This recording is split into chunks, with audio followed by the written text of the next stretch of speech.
All right. Thank you all so much for being here this afternoon, for your patience, and for joining us for today's session, Culturally Competent Content in Arts Classrooms. My name is Ariel Frost, Ingenuity's Manager of Partnerships and Learning. I'm also joined here today by Courtney Cintrón, Ingenuity's Director of Partnerships and Learning, and today's facilitator, social practice artist, poet, educator, and Constellation Resident Mojdeh Stoakley. This morning's session is one in a series of learning sessions developed and designed by Ingenuity's Learning and Development Provider Program residents. The program is called Constellation because the residents have come together over the last several months to ideate, knowledge share, and workshop their respective learning sessions so that they can elevate key areas of their expertise, research, and experience as arts partners and arts educators and share it back with you all, in essence, creating a partner-to-partner learning network. So thank you to all of the residents for this incredible collaboration and thoughtful work. If you missed any of the sessions, we'll have more information for you at the end of today's Learning Institute. Today's session, developed by Mojdeh, will center varying cultural identities in the classroom and help us to identify appropriate content to represent identity or introduce our students to new identities. Before we move into today's session, we'd like to acknowledge that this virtual classroom is taking place on the stolen land of the Council of the Three Fires, the Ojibwe, Potawatomi, and Odawa nations. Because of the Great Lakes, the land naturally became a site of travel, healing, trade, and gathering for more than a dozen other Native tribes, and is still home to over 100,000 tribal members in the state of Illinois that still practice their traditions and care for the land. As we begin this program, let's honor the ancestral grounds we're on and support the resilience and strength that all Indigenous people have shown worldwide, and continually reflect on our own relationship with land and its original peoples.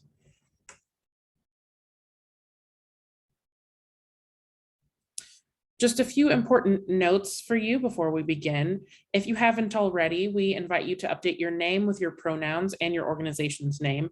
You can do that by hovering over your image icon and selecting the three dots. Please note that today's session will be recorded. Additionally, handouts and slides of this session will be available following today's session. Closed captioning is also available, and you can see that we've enabled captions, but you can adjust the subtitle settings for yourself in the More section at the bottom of your screen. I'm also going to briefly outline some session norms for today's Institute.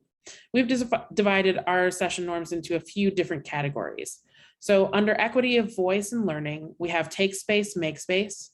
As a participant, please be mindful of any privileged identities you may hold and help to create an environment for everyone to contribute. Also, speak from personal experience. Let's own our statements and views and not presume to be able to speak for others. Under how we show up for ourselves and each other, let's have an openness to learning. This is an understanding that we're all learners in this space. Let's also have flexibility and patience, which you all have already demonstrated, but things may not always go 100% according to plan, and sometimes technology is at play. So we thank you very much for your grace and flexibility. Let's also use the chat box mindfully. We ask that you try to make your questions and comments as relevant to what we're talking about as possible. And let's commit to confidentiality. Take away lessons, but not personal content. We'll sometimes knowledge share and co-share ideas and resources, but if anyone shares anything personal, we ask that you don't bring it out of the space. In addition, we intend to hold a brave space, since we cannot promise that any space will always feel safe. We cannot assume all triggers are knowable. This series is centered around cultural competency to improve student outcomes. So we must expect that topics related to the harm that learners endure will enter the conversation. Beyond that, there won't be any further trigger warnings. Since these discussions can bring things up for people, again, we ask that participants listen with compassion and trust, and request that participants refrain from digging into anyone's stories if they choose to share something that happened in their classroom. We encourage participants to engage in self-care as needed. So it's okay to turn off your camera, stretch, get some water, get a warm cup of tea or coffee. And all are welcomed and encouraged to participate fully. That may be verbal, on camera, and in the chat. However, we understand that you may be tuning in from different environments with various tech, so no one will be forced to participate, and all are encouraged to meet their capacities for tech and wellness. We also ask that everyone default to gender neutral pronouns like they, them, unless otherwise noted. The intention here is to engage in collaborative practice. However, this should not supersede anyone's identity affirmation. So if even one person would prefer we identify individuals' pronouns, it's no problem. Please drop a request by private message to me in the chat and we'll make sure we adapt. No need to out who the request is for. We'll assume that you are as quickly an advocate as the person who needs the breadth of gender pronouns to be a part of our community agreements. And finally, we ask that before you use the private messaging feature in the Zoom chat with anyone other than Mojdeh, me, or Courtney, you first ask for consent to engage in a conversation privately, just as you should if you were to touch, hug, or begin a conversation with someone in person. Okay, so without further ado, I'd like to hand it off to Mojdeh to guide us through today's session.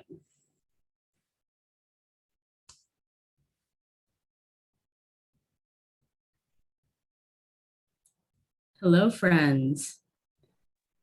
How are y'all? You're welcome to throw up reacts or put something into the chat if that is a preferred method of getting excited right now. So thank you, Ariel. Welcome everyone into the Zoom room. If you are hoping for the opportunity to learn about and how to practice identifying culturally competent content in your classrooms, you're in the right place, though I hope we have other educators in the room as well. Though the framework and examples we use today will largely be from the arts, the underlying conversation is applicable to other disciplines like maths, history, and so on, where the various materials we use in our lessons have the same impacts on learners. All right, let's hop into the next one. In the same spirit of the land acknowledgement, I would like to offer a labor acknowledgement. The grand majority of the last 9 months of co-learning, PD prep, and of course the delivery of this session have been facilitated through the real, emotional, intellectual, and skill-based labor of mostly Black and Brown folks, disproportionately Black women, and of the greater group, some identify as persons with disability. And to honor our residency facilitators, Courtney and Ariel, I'll do a little dance. I guess this is my honoring them dance right now. And I hope everyone enjoyed it. I am pleased to open this session with a centering around gratitude. All right. We can now jump to seeing my name one more time. So again, this session is called Culturally Competent Content in Arts Classrooms, or any classroom, you can hack it. My name is Mojdeh Stoakley. My students usually call me Commander Mojdeh, however, because aside from wearing my inner astronaut on my sleeve, Commander is non-gendered, and for those with extreme difficulty with names or phonetics, Commander still identifies that they've accepted one of my chosen identifiers. As peers, please feel free to address me by my first name, Mojdeh. However, if you find it difficult to remember how to pronounce Mojdeh, you may call me Commander. Before we get into it,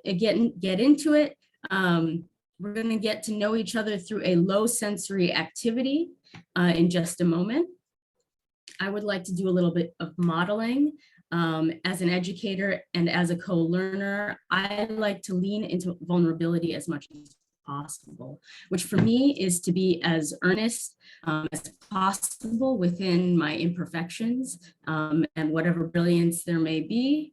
I find that inviting learners to lean in with me helps direct some of that energy, which might otherwise be wasted on trying to present ourselves as perfect. Instead, we can use that to better use that to improve our active listening intentional learning, and to build bridges. We are all encouraged to use this session as an excuse to practice leaning in to vulnerability together and in community with each other. All right. So at this time, I'm going to encourage you guys to take a break from your cameras. All right. You can also take a break from your mic if it was already on. I will do the same thing to join everyone with taking a break from the camera, but you'll still be able to hear my voice. So right now you're gonna camera off, microphone off, and focus on the chat. Go ahead and just enter the chat with "Hello, my name is." I'll join you.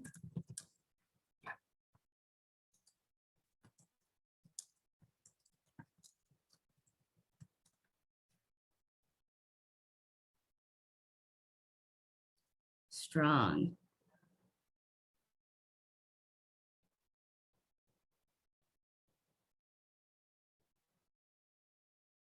Amazing. Ooh, we got someone in the room called Mars. Get it. I'm biased though.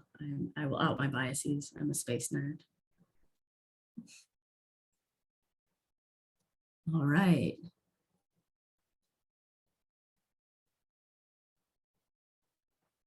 Excellent. All right. So now what I would love folks to do is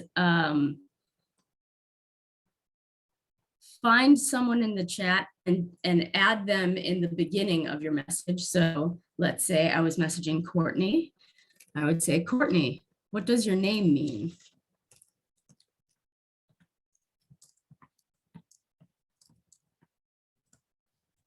If you know the real historic meaning of your name, feel free to feedback with the historic meaning of your name. You're welcome to Google it if you want to. If you have an ethereal family meaning of the name, like, ooh, I don't know what it means, but my grandma's name was also Tiberius. You know, Tiberius would be a great name for grandma. You can also tell a shorty 2-sentence story. If it's not grandma, maybe there's something else that you have that is more important than its original meaning. You can try to see your name as it's popped up and reply.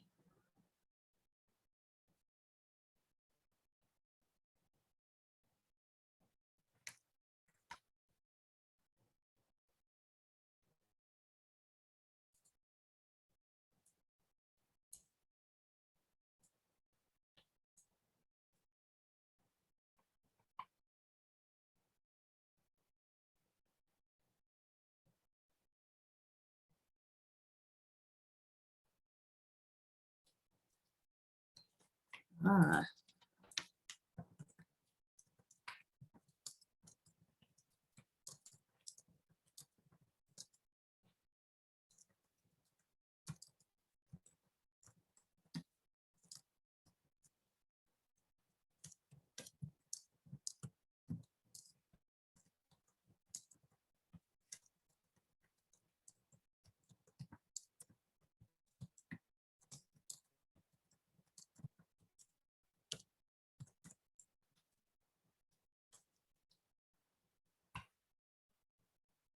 All right.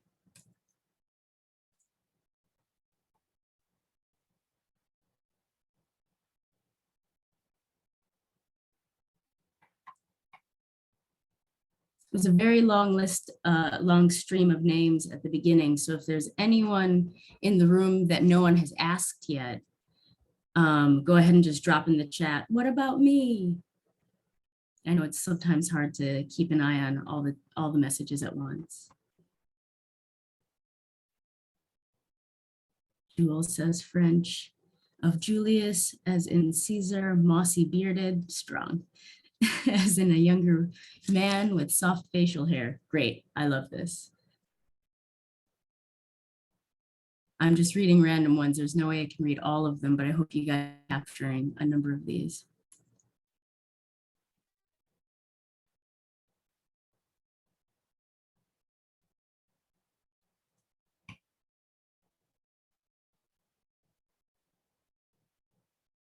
Ariel says, my name means Lion of God. I think that's a whole mood. That's a whole mood.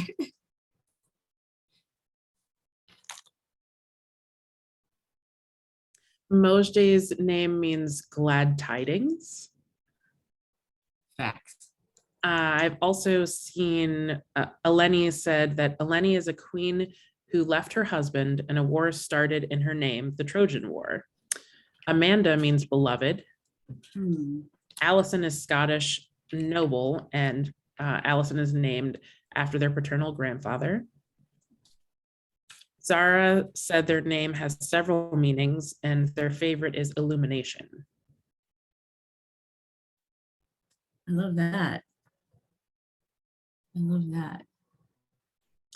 Lynn said they just learned that my name means lake or pond and is derived from Celtic or Welsh origins. Mercedes says their name comes from the merciful. I see that someone asked Ona what their name means. I don't know if Ona has capacity to share. But again, no one is forced to participate. We want you to come as you are. Taylor says they're named after their uncle Taylor. Shelley says my name means the meadow's edge. Strong. Ona says their name means truth. Ooh. Just from name meanings alone, I'm excited that all or majority or many of you guys are out here being educators. Lean into these names. Walk into the classroom as you know, because we can adjust some of these thoughts, you know, like Trojan War maybe is like a heavy, not as soft, trauma-informed experience in the history we've experienced. But, you know, we can think about what that means. How do you use your evil for good, right? How do you take something that has had that hardship in history or a bait and switch or something like that in history and go, how can I be that thing that enters space and then offers something different than expected? See, my name means reflection. It says Cynthium. Am I pronouncing your name correctly? Oh, it says Cynthia. Okay, very good. With the M, because the common name Cynthia. I see. Okay, it is mixed with a common name Cynthia and was given to me by my mother and a spiritual guide. I love that. I love that. All right. Now go ahead in the chat, now that we've celebrated names a little bit. And just last chance, if anybody hasn't had an opportunity to be asked, at this point, I would love for folks to just pop in. Again, I know the chat is imperfect, it's an imperfect tool, but if you would like to just share with us what your name means as well, and then we'll join in the next question.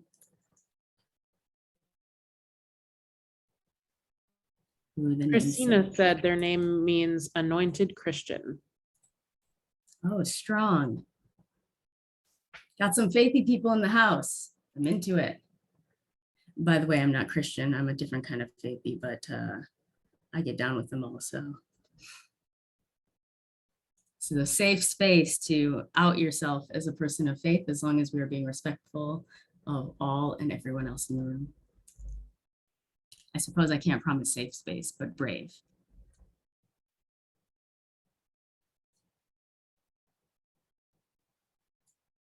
Definitely want to highlight this book suggestion, Namesake.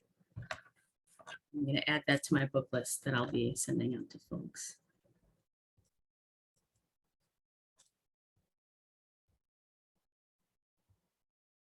Mars said their activist peers in the 80s collectively named them Mars as a warrior and the Red Planet. Amazing. Amazing. I love the way that that became a community endeavor. That's beautiful. There wasn't even community endeavor in choosing my names. My mom was like, these are the names I chose. You're gonna have to work with it. So that's fine. Edmund.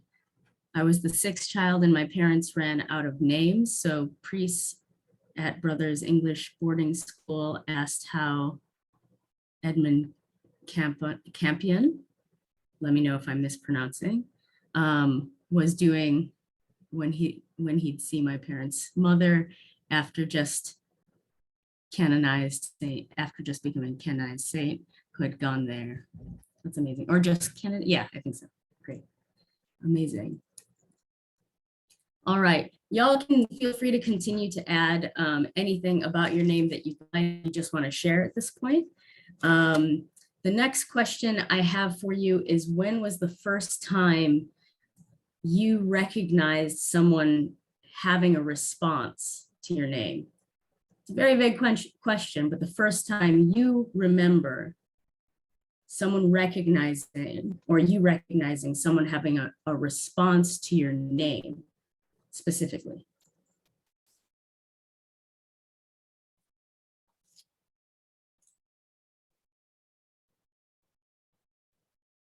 And I'm just going to let you guys generate for some 20 seconds or so.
All right, can one of my fearless co-facilitators bring voice to some of these memories? So Eleni said, I loved how my students gave me a nickname when I was teaching Chinese. Allison said, I didn't like my name until my mom told me it was my grandfather's. Ona says, it feels like there were always responses when I met people, but it took me a long time to realize that not everyone's name gets a response. Edmund said, preschool friends and neighbors my age couldn't pronounce Edmund. A number of people have said school of some kind. Taylor says preschool because my twin brother and I both have gender neutral names. Lynn says, I identify as female/woman, and the first big shift I remember around my name is when I met a male Lynn who was probably 15 years older than me. I like that my name can be gender neutral. Mercedes says, when I was a child, somebody told me my name was too big for me. Another said too serious.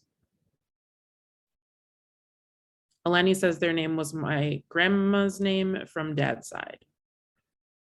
Amanda says, I remember sharing my name with classmates in elementary school and deciding I wouldn't respond to my name unless I was certain they were speaking to me.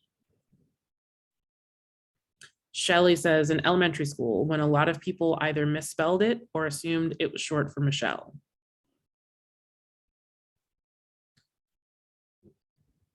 Karen says, my name, Karen, has recently become socially toxic.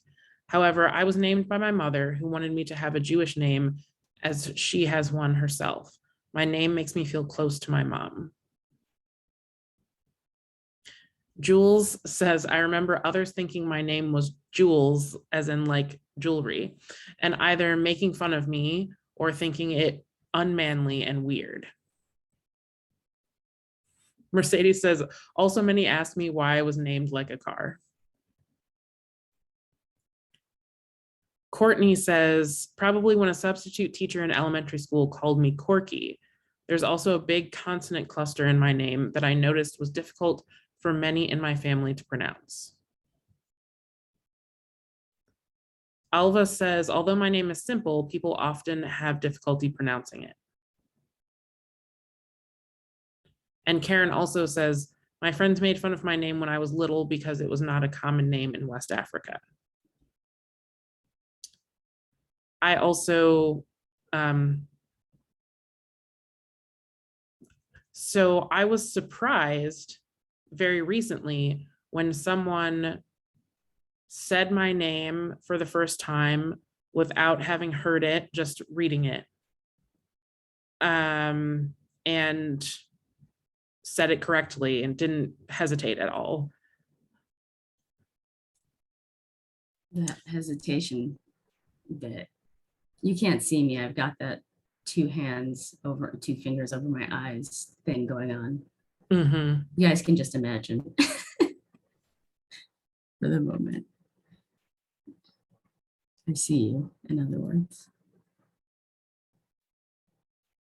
I just shared in the chat a memory because it took me a moment to even ask myself the same question.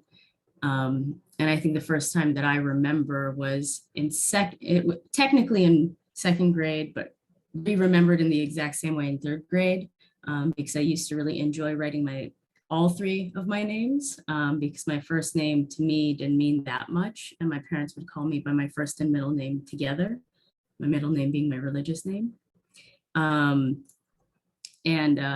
Both teachers asked why I kept doing that, putting all three of my names in the header.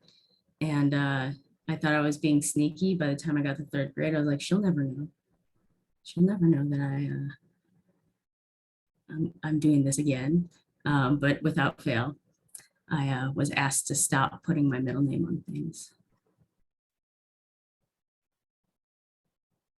All right. These are some strong memories.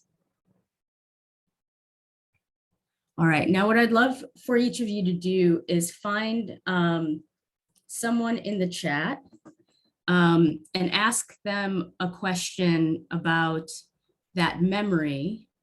And I want to give a little bit of caution. The question does not need to pry or not to be in the energy of prying or necessitate proofs of any kind, so much as inquire about what the feeling was around this first memory or whatever they can remember that has an association with body memory, emotional memory.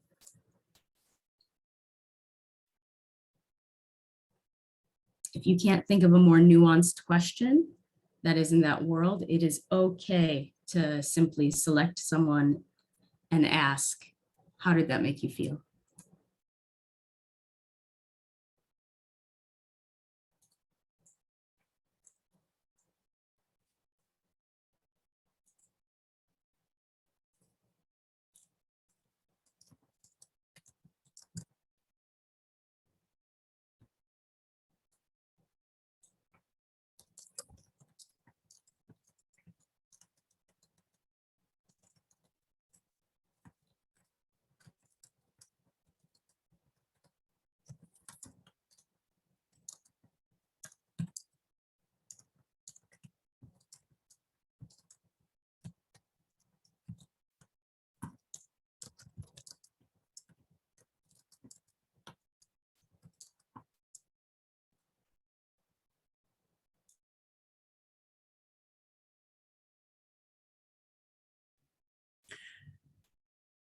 So Cynthium said the derivative of my name, Cynthia, is moon goddess.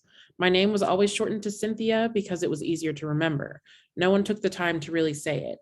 To me, it was a denial of my presence. It took shape when I began to demand that they say it right. And I asked Cynthium how that made them feel. And Cynthium said, I felt erased, disregarded, unheard.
Mars, I feel like your question is being sung into the ether to many of us.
Mercedes said discarded, rejected, invisible, or if associated with the car, false, shallow, hostage. Alva says, in response to the question of how it felt to have their name mispronounced, I try to help them because I believe that if one responds to their name pronounced incorrectly, they lose some of their personal power. I don't allow nicknames like Al either. Karen says it was an early introduction to the idea that full acceptance will only be experienced with few people.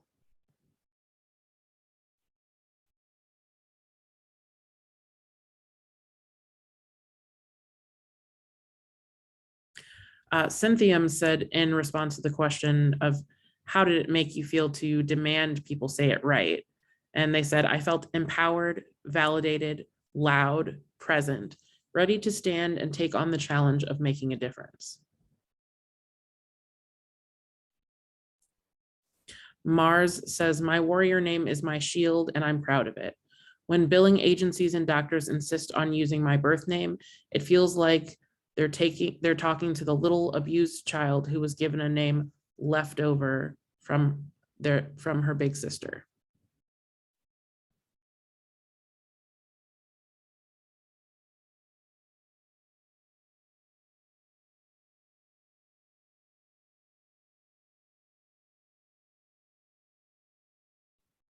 Jules said, I felt embarrassed and isolated for being singled out for having a weird name and insecure for being a target for bullying just for my name. If I could go back, I'd spell it correctly and tell them it's the name of my grandfather, whom I never knew, but feel connected to through our shared name.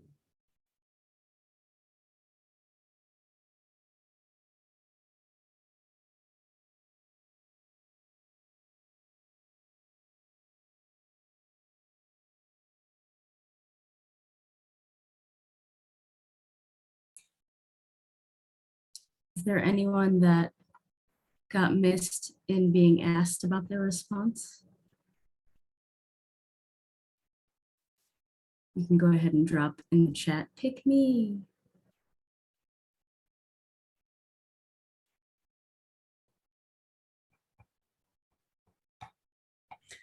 Karen says it feels unjust and I feel the need to reclaim my name. Mm.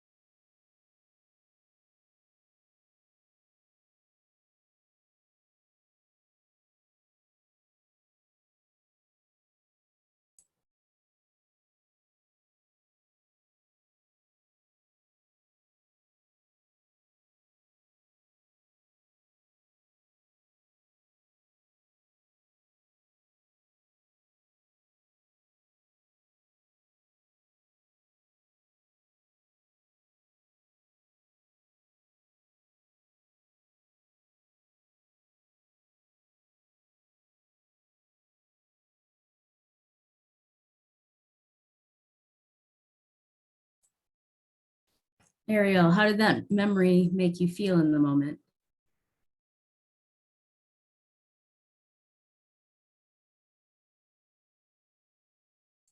Amanda Rose, how did that memory make you feel in the moment?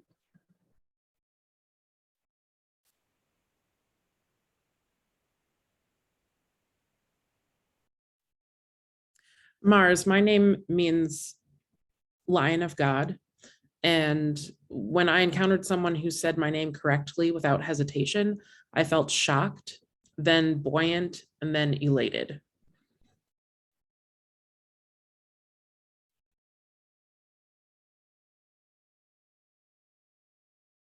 Especially because it was a medical professional.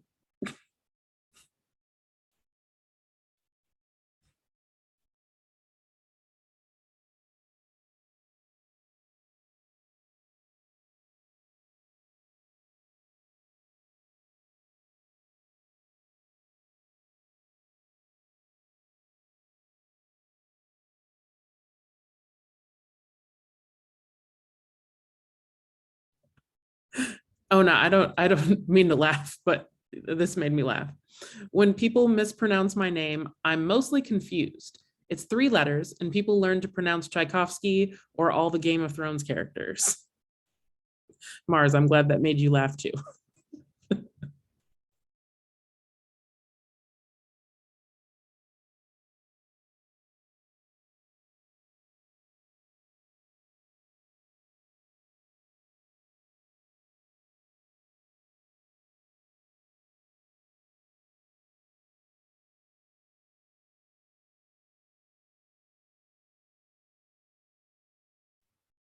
Amanda said they felt small and that my name wasn't special.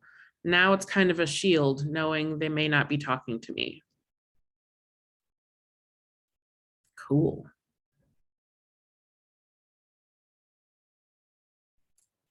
Amazing.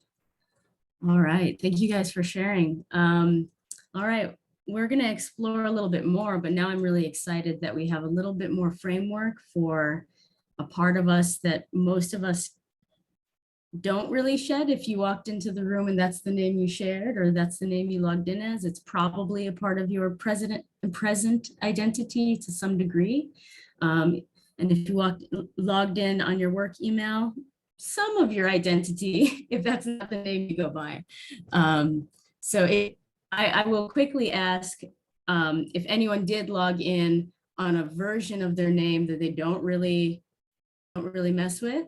If you have a preferred name that you just want to celebrate, or if you even want to change your name in the chat or anything like that, that is okay. But I'd love to hear what you prefer in life if you have logged in with a different account or like a work account.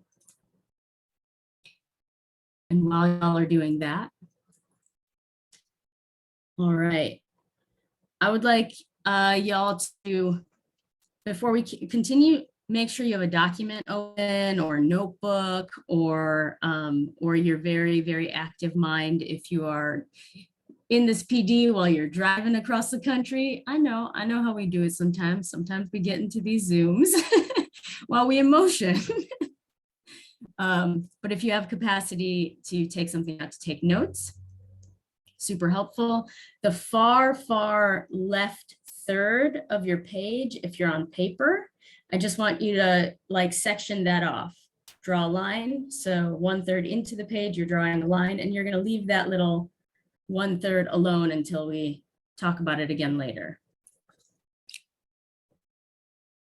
Talking to you about, oh, Commander, how did I feel?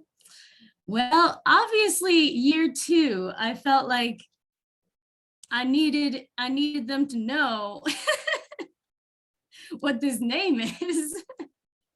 My name means glad tidings. It's from Baha'i scripture. And in my house, I'm not gonna give energy to my first given name, even though my mom put a lot of labor and energy into choosing it. She chose something that she thought would help me assimilate. But lo and behold, I was born blacker than my brother looks. I'm mixed. And so for me, I think there was a conflict also because it is also a Persian name. And so the real weighty feeling is that then 2 years in a row, I effectively felt like I was told, nah, you're not Persian. Which, you know, when I look in the mirror, I can see why people respond to me that way. Thank you for asking. All right.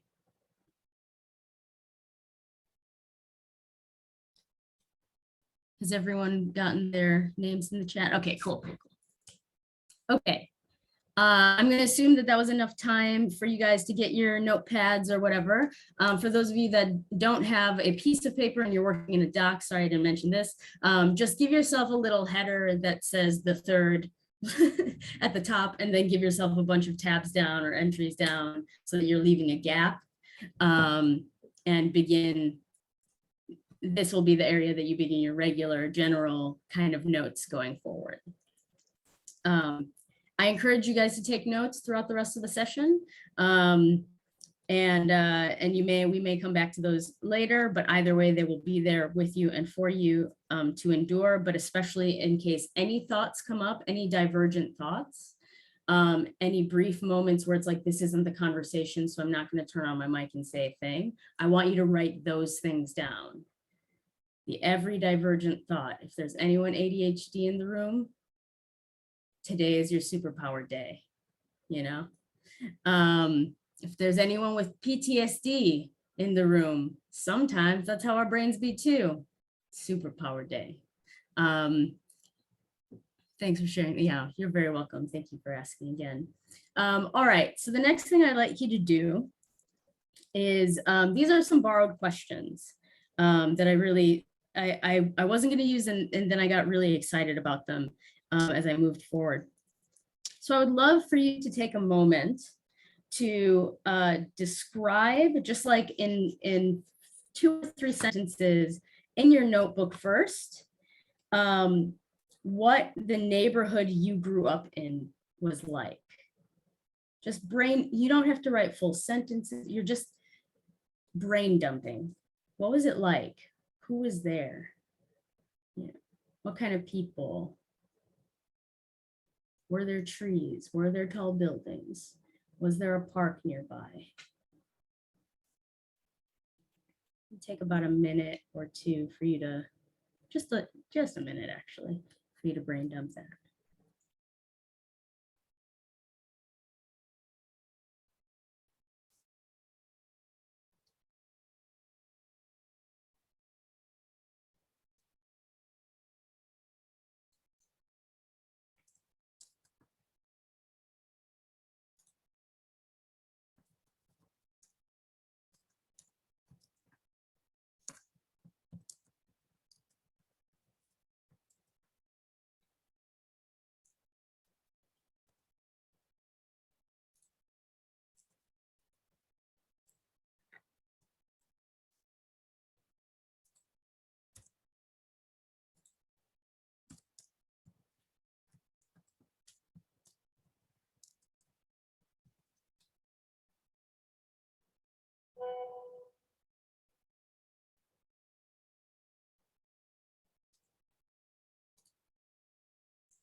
About 20 seconds more to wrap up that particular thought.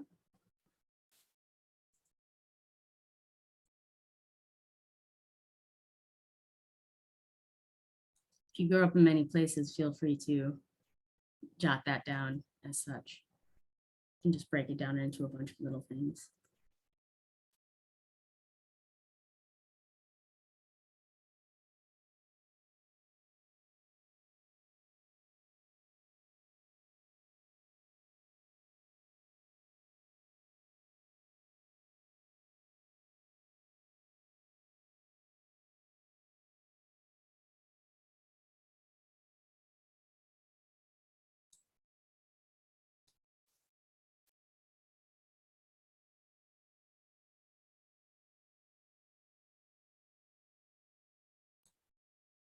All right, wrap up that thought. Put a 1 at the beginning of that so that we can jump back to it real quick in a moment. Leave some space for yourself. And then question 2 is to describe the neighborhood where you live now.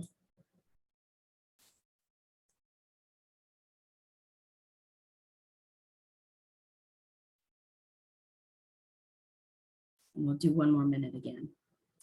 Again, you don't have to write full sentences. This is just brain dumping.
Just about another 20 seconds.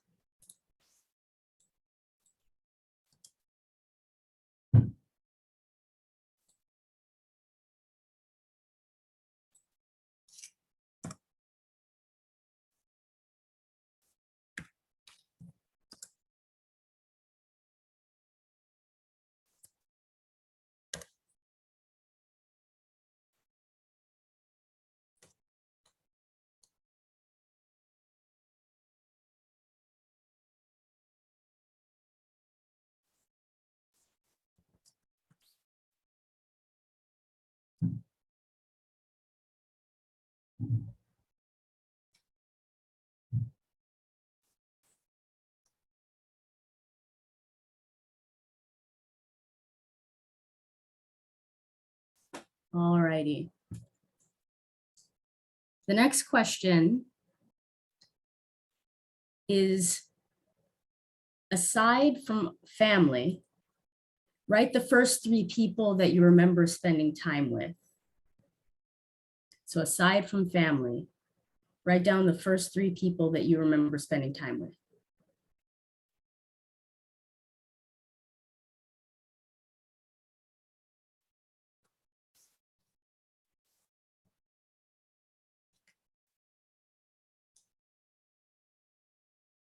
I'm sorry, growing up while you were a child.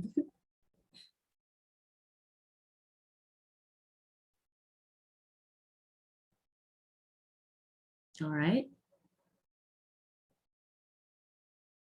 Now I'd like you to just brain dump your current friends in your education or work community. Brain dump everyone you can think of. Leave a little space next to their names.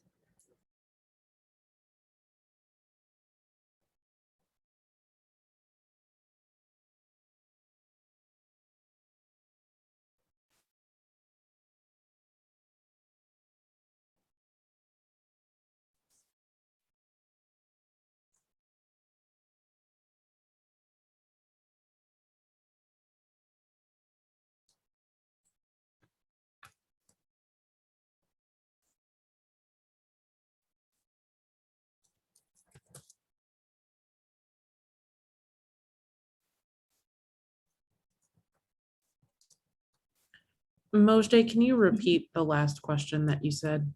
Absolutely. Aside from family members, write the first 3 people that you remember spending time with.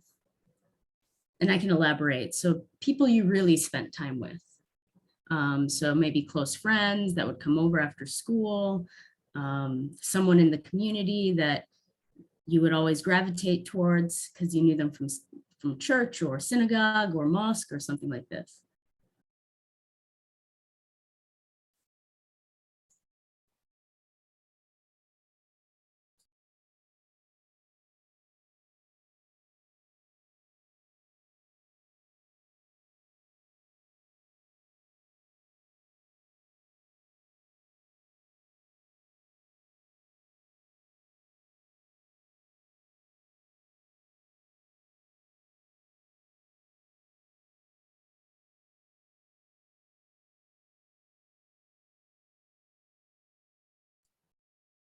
All right.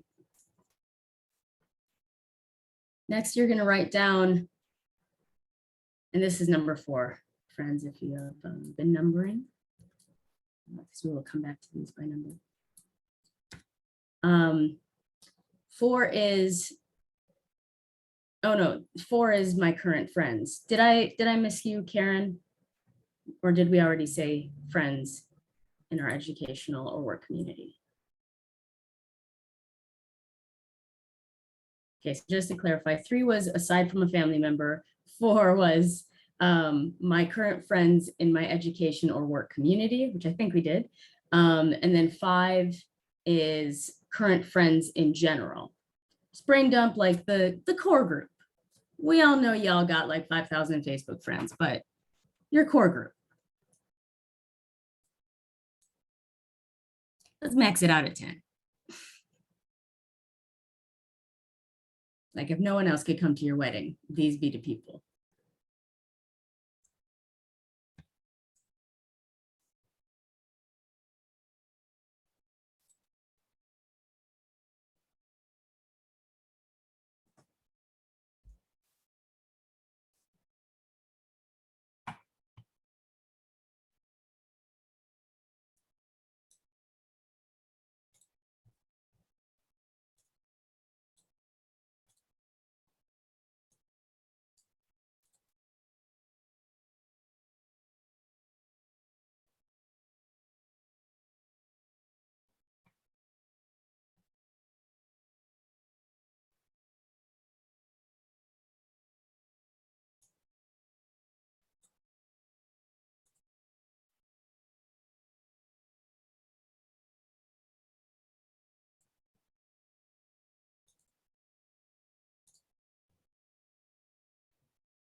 cool. Some major overlap. That's all right. That's all right. We build community through work. That's totally fine.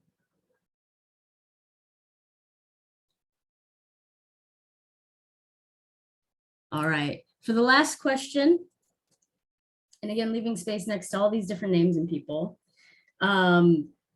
because I don't believe everyone needs to be partnered, I would like you to either choose partnerships you've had in your life or close friends. You're going to get less than a Jeopardy's length of Have you chosen? I hope you've chosen. All right. Based on your partners or close friends, think about your first, we'll call them both besties, because theoretically a partner should be a form of a bestie. You know what I mean? Subgroups. Think about your very first bestie and write them down, or partner.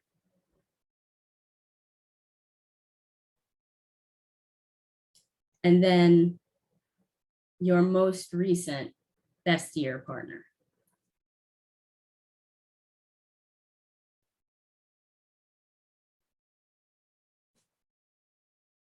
If you've been all too consistent and there's only one person to put in both of those categories, if it doesn't feel raw to choose the other group, partner or close friend, try the other one, if you can get two.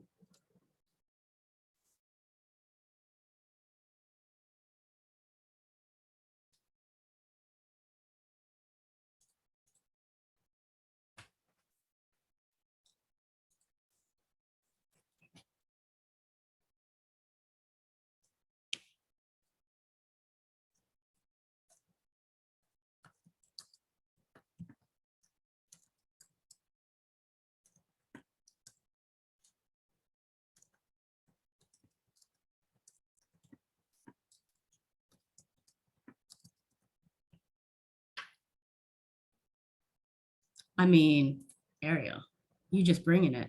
Bring it. The last question was to first choose your own adventure, either partners or close friends. And then depending on which one you've chosen, write down the name of your first partner or first best friend. And then your most recent partner or most recent best friend. That can also mean like the most recent person you added to that inner circle.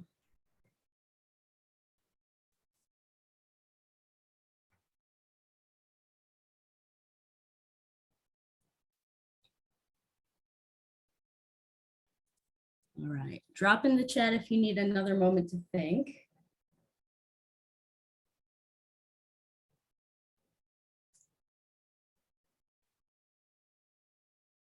All right, so now we're just going to take about, this is a really rapid round of reflection. Look at your lists, look at everything you've written down, just write the first few thoughts you have down below all of it.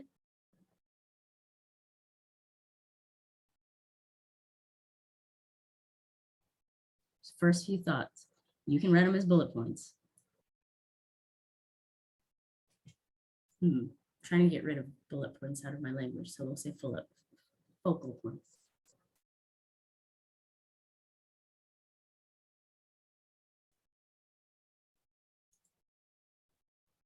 All right, cool. Now we're going to come back to the chat entirely. I know you guys have been writing and you're like, but what did I do all of this for? We're coming back to it. I operate in circles. This is planetary. We get in orbits. Y'all ready to be back in the chat? 1,000, 2, 1,000. Any feedback? All right. All right. We got those emoji hands. Thank you. Okay. Now y'all are teachers. Y'all went to schools, or you homeschooled, or you unschooled, or you didn't school because your parents were taking you across the world. Whatever the case may be, you can answer these questions accordingly, and you can even hack the question if it feels outside of your cultural reality. I ain't gonna be mad about it, basically. This is about the sort of a group collaborative learning. So I want you in the chat to name 3 classics you read in school. So these are books that have been deemed classics that you read in school, meaning you didn't have a choice. Somebody said you must read this. 3 classics you read in school.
Love these.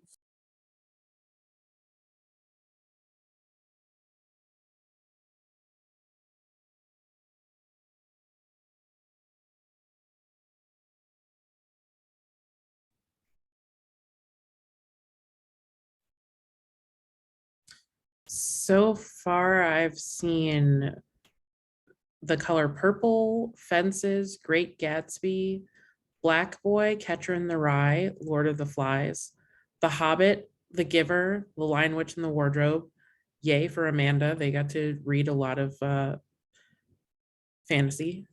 The Colored Museum, Shakespeare, Invisible Man, Hamlet, Something by Edgar Allan Poe and Jubilee, To Kill a Mockingbird, Treasure Island, Moby Dick, 1984, The Odyssey, Les Miserables, Mauthausen, Oedipus Rex, Antigone, Cat's Cradle, Brave New World, The Little Prince, Tunnel, 100 Years of Solitude, Jane Eyre, Mary Poppins, Children's Paradise, Cinderella, Romeo and Juliet, Love in the Time of Cholera, Lolita. Wow, they had you read Lolita in school. Okay. The Bluest Eye, Great Expectations, Animal Farm, Watership Down, To the Lighthouse,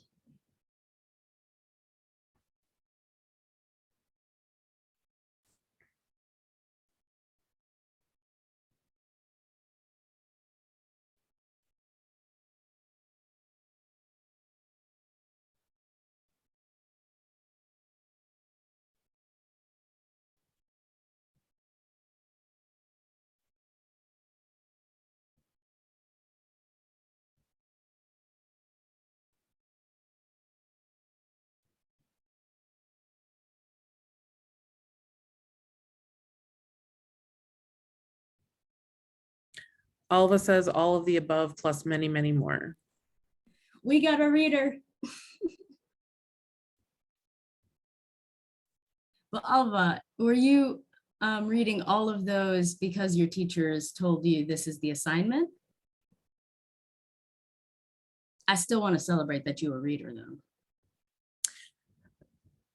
Jules says, and Ona affirmed, now I'm remembering more titles than the 3 total I could initially recall. Also same. I was like, oh yeah, I did read The Great Gatsby. Okay, yeah, now this is a good diversion. It's not a diversion. This is the next thing. I will go through the list, scroll up. If you also in school were told to read a book that is above you, put it in the chat.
I am properly shocked that more than one of you read Lolita in school. I mean, I know it happens, but it still properly shocks me.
Mercedes, I appreciate you.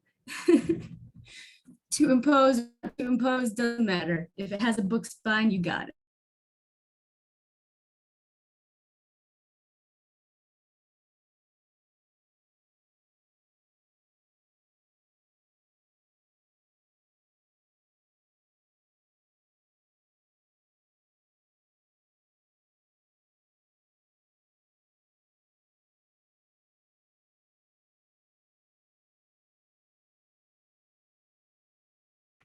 I think so. If anyone else wants to affirm that they too have read anything that was above somebody else suggested, feel free to add. Let's see, what do we have here? We didn't read any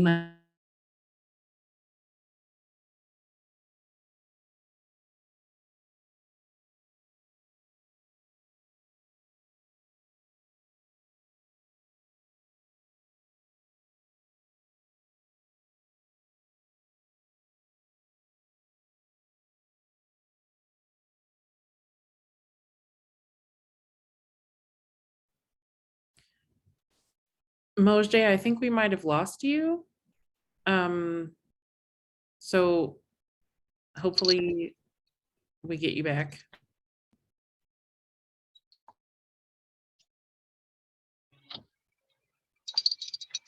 So that was on then.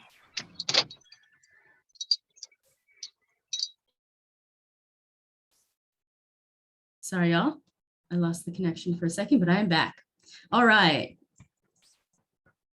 Okay, so I think I'm caught up unless somebody left a message after Christina's post about in the chat about not having read any other races. Good, excellent.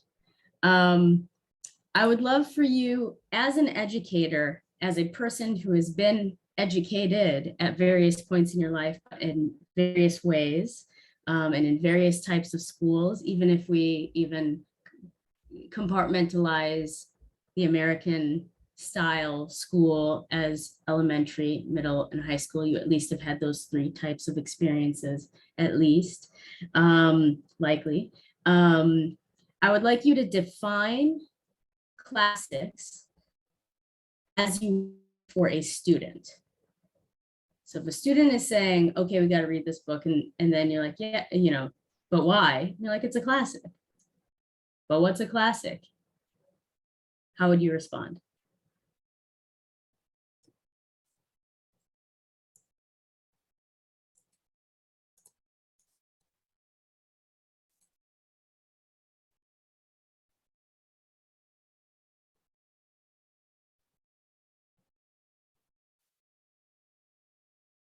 Ooh, oh no, I see you on that one.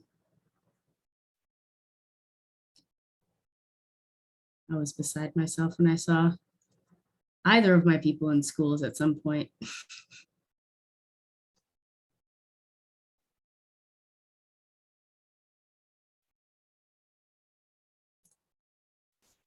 If it's easier to handwrite it in your notebook, that's actually totally fine. And then I would still love for you to transcribe it into the chat.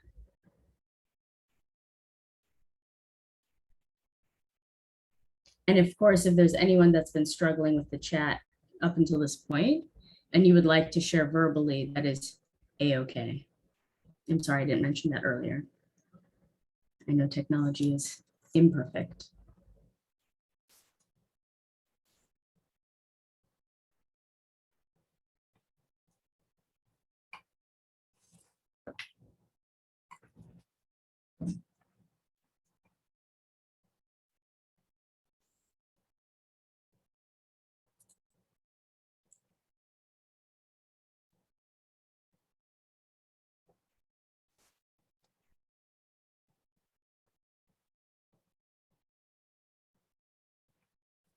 And so if a kiddo asked, but what's a classic? Christina says, most people have heard of it. I think that's quite a valid response. May not stop the kiddo from saying, but why? But I'm into it. Ona says we have to understand the canon that shapes our society's way of thinking. The part that was always left out was not that we can disrupt the unhealthy social norms and create space, power for people who are marginalized. Ariel says, a work that provides significant insight into a point in time, an identity, an event, or a human condition.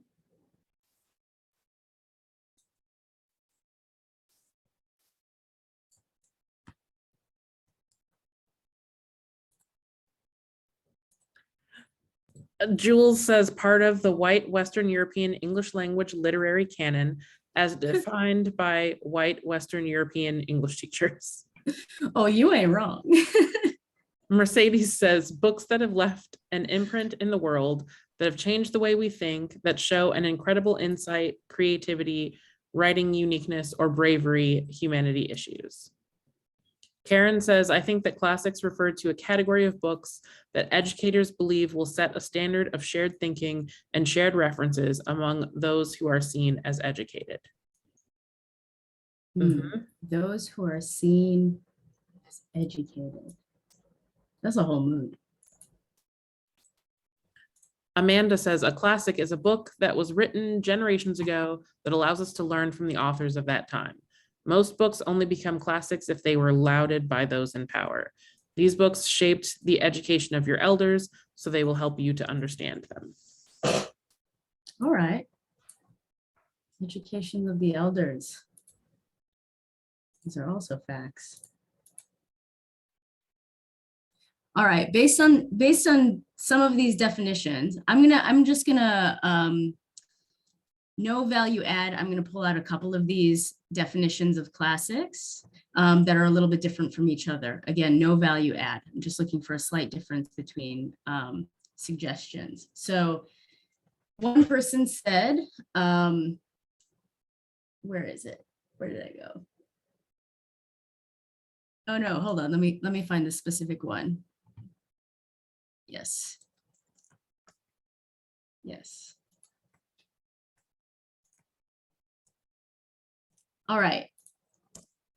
Ariel's definition was a work that provides significant insight into a point in time, an identity, an event, or a human condition. If we take for a moment and think about the books that we've read, do you think that there's any of the books that you've put above that don't match that definition?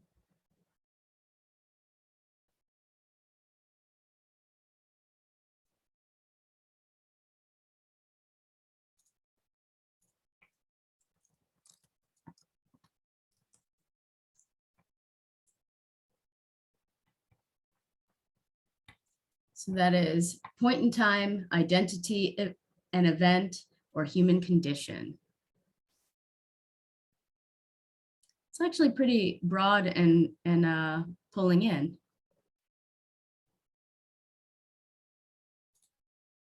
This has references, archetypes, vivid imagery, language, historical references, changes lives, documents, the human experiences.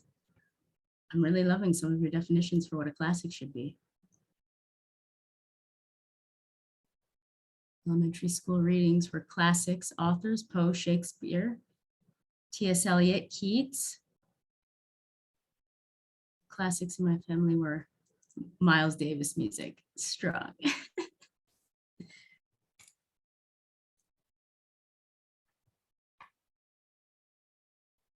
Classics are complex books with many characters in various situations and ways. All right, moving on to one of the next definitions. Books that leave an imprint on the world, that have changed the way we think, that show an incredible insight, creativity, writing uniqueness, or bravery in humanity's issues. Can anyone identify any books that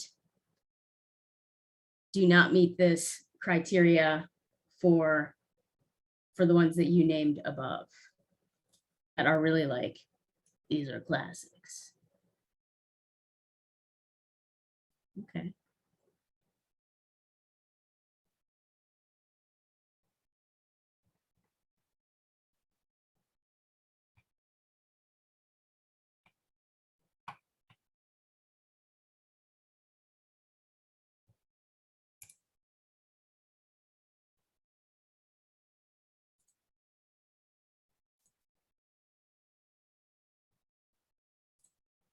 It's every genre, even fantasy. Okay. I'm going to highlight one. I've actually pulled these out from your names, by the way. So I've just dropped them into a doc so I can read them without thinking about who is specifically attached. But one of you offered part of the white Western European English language literary canon as defined by white Western European English teachers. Y'all can just respond in the chat. What are your thoughts? Given what was listed above, what folks said were classics that they read in K through 12, probably more middle school and high school, part of the white Western European English language literary canon as defined by white Western European English teachers.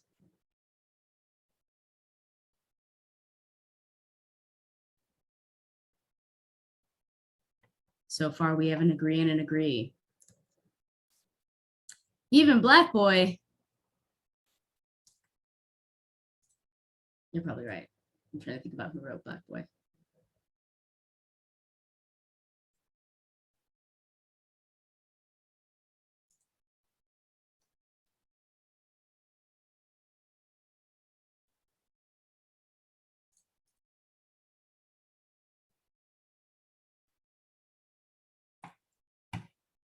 All right.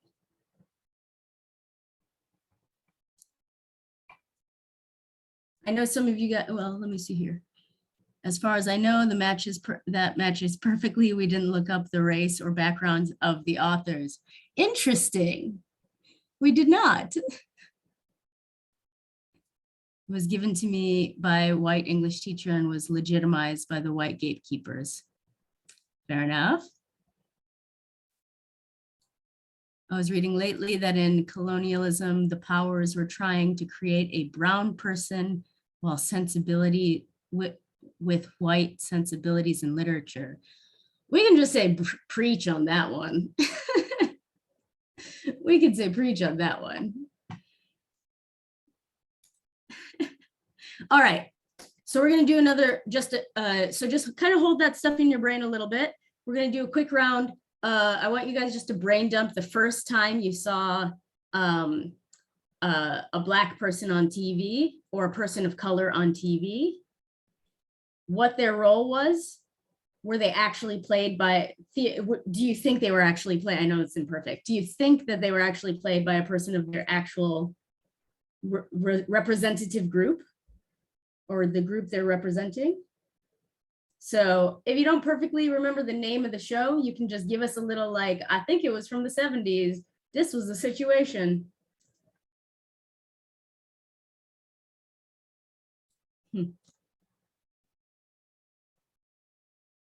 Uhura! I'm biased though, I'm biased now.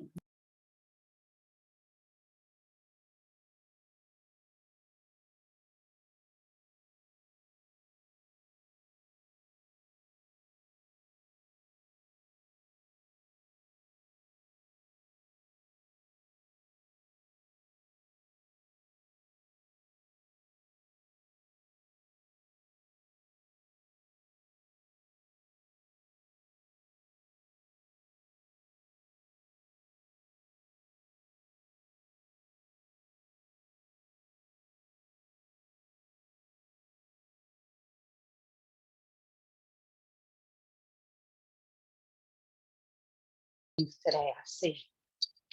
Mhm.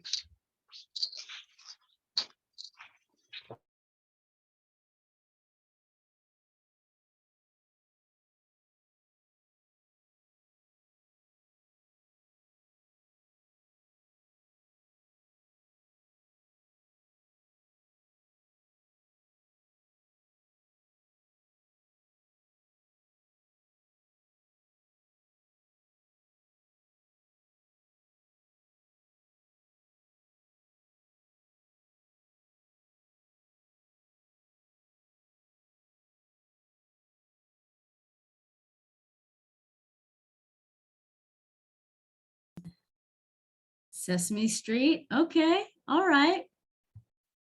Power Rangers. Fresh Prince, all right. Courtney says LeVar Burton, Reading Rainbow. Yes. I remember that too. Someone said Cosby Yes. Show. Sister, Sanford and Son, Hawaii Five-0, and Love Boat. Okay, so quick side note, LeVar Burton, anyone who brought LeVar Burton into the classroom, they did a good job. Although sometimes that was the only Black identity that came into the school, but at least there was that. It worked against a lot of stereotypes for a time.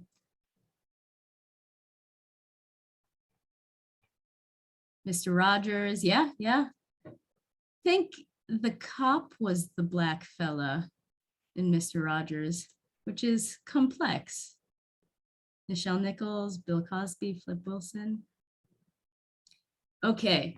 Now you can just, if you have a name, feel free to drop it in. And you can drop it in W dash the name if you have a name to offer. I'm curious, who can name the very first white person they saw on TV?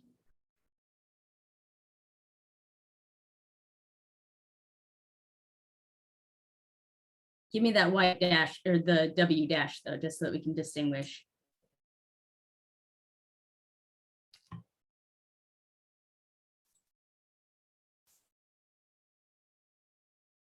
Maybe a newscaster, that's fair.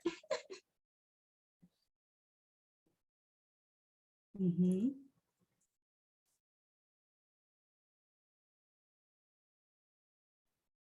Cynthia says Ethel Merman.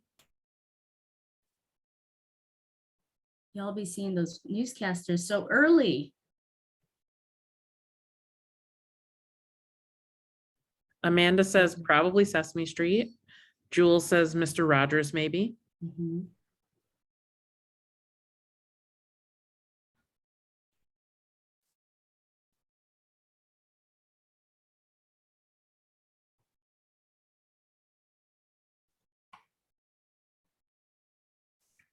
Someone said probably the Teletubbies son baby. Wow, you must be very young. But I love it. But I love it. Linton says Mr. Rogers probably, or the Muppet Show. Okay, that's strong.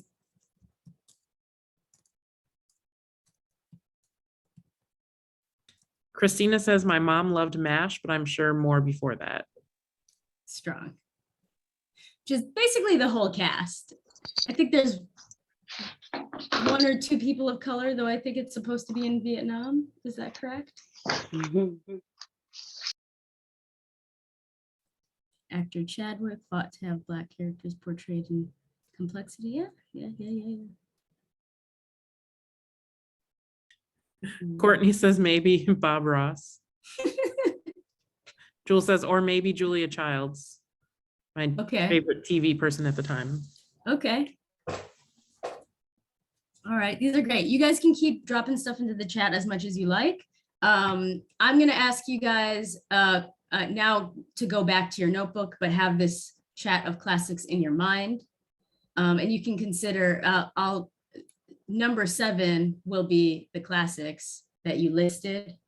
Number 8 will be this part of it, the TV.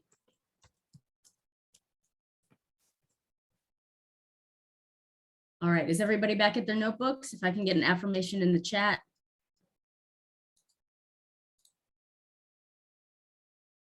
Or if you want to throw up a react. I know I've opened the participants so I can see for react. All right. We have a cornucopia of brown hands happening. I was wondering, I can't see your faces because we're doing low sensory. So I am curious.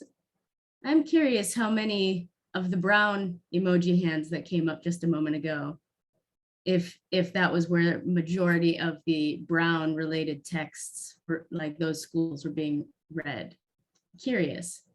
We can hold on to that for a moment. All right. I'm going to ask you a few evaluation questions. One of those, look at what you've written down and add A, B, C, D, E, or F. All righty. So look at what was number 1, which was the neighborhood where you lived growing up. And next to it, you're going to either write A, all Black, Indigenous, or people of color. B, mostly BIPOC. C, half BIPOC, half white. D, mostly white people. E, all white people. F, unsure or prefer not to answer. Go ahead and write it down.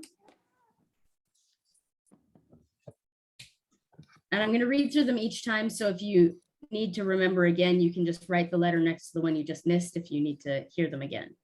So then for neighborhood where you live now, A, all Black, Indigenous, or people of color, aka BIPOC. B, mostly BIPOC. C, half BIPOC, half white people. D, mostly white people. E, all white people. F, unsure, prefer not to say.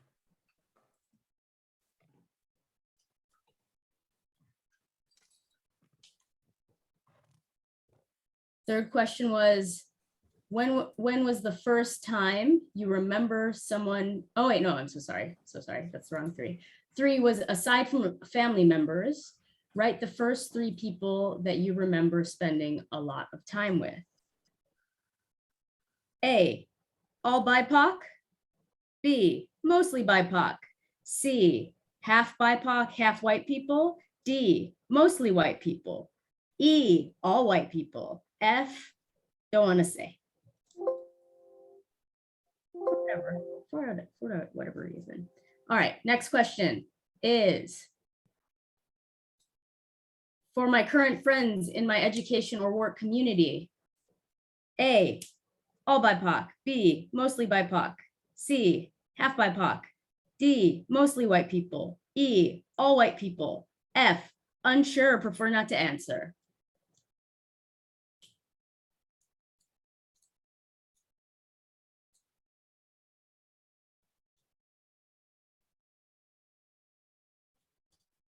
All right. I think we just did current friends. Is that correct? I think so. Yeah, your work people. Oh, we just did work people, right? Yes. Great. Now your current friends in general. A, all Black, Indigenous, and people of color. B, mostly BIPOC. C, half BIPOC, half white. D, mostly white. E, all white people. F, unsure, prefer not to answer. Next question is, this is the partner or close friend. So you're probably doing one or the other. Is your first partner, was that person BIPOC, mostly BIPOC, half BIPOC, half white, which kind of can be A, B, C. D, mostly white. E, all white. So D, E, kind of the same. And then F, unsure. Since B, C, and D, E kind of overlap, write yourself a note. Final questions. Number 7, of the classics. It's a population now. Books are people too, or at least that's what I would vote for. If corporations get to be people, right? A, all BIPOC. B, mostly BIPOC. We'll say the authors. And if you don't know about the authors, make a guess. So that's A, BIPOC, B, mostly BIPOC, C, half BIPOC, D, mostly white, E, all white, F, unsure, prefer not to answer. And then we're going to do the same thing for TV shows. I know I asked you for the first sightings. So just think about what you've watched in the breadth of your experience growing up, especially, but now as well. Generalized question.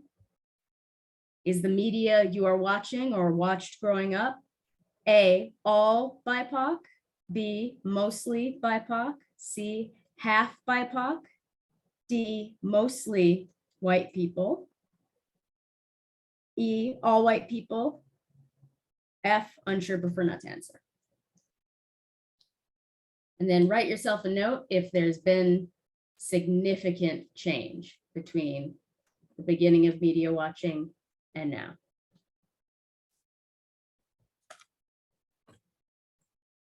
On that note, you can wrap up what you are writing down.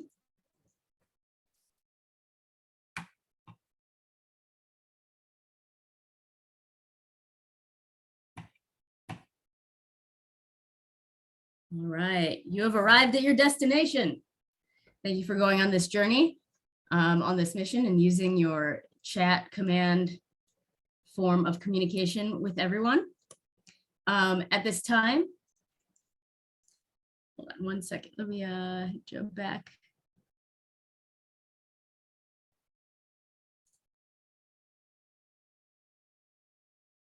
All right, just reloaded for me, friends.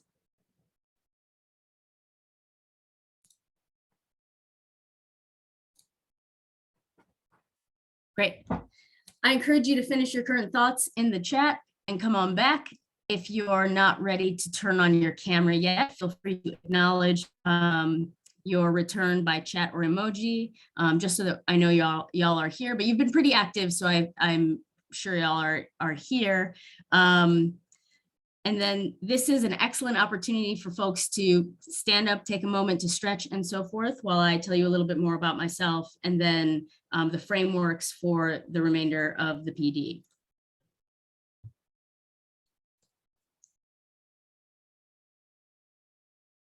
All righty. So about me, majority of my career, I've operated, oh, let me turn my camera back on. Sorry about that, friends. Got really used to it being off. Majority of my career, I've operated as an independent artist, activist, advocate, researcher, and educator. In the last decade or so, I've served as the education director for a couple of Chicago arts orgs, designing trauma-informed programming for K through 12. I audit curricula to help folks hone in on getting the state and federal SEL, social emotional learning standards covered, alongside working at UIC School of Public Health, facilitating cognitive behavioral interventions and preventions with formerly incarcerated youth, girls, and women in high-risk populations. I'm also a serial entrepreneur, having launched or been in leadership for social enterprises and orgs which focus on advocacy for unheeded populations, and as I like to say, artist-made mutual aid. The ethical and conceptual frameworks I operate from as an educator are born from a trauma-informed and accountability mindset. I identify as a social practice artist and cultural worker. I do not believe that learning or expertise is static. I endeavor to hold myself to the standards of servant leadership, especially with young people and persons who have endured generational, interpersonal, and systemic traumas.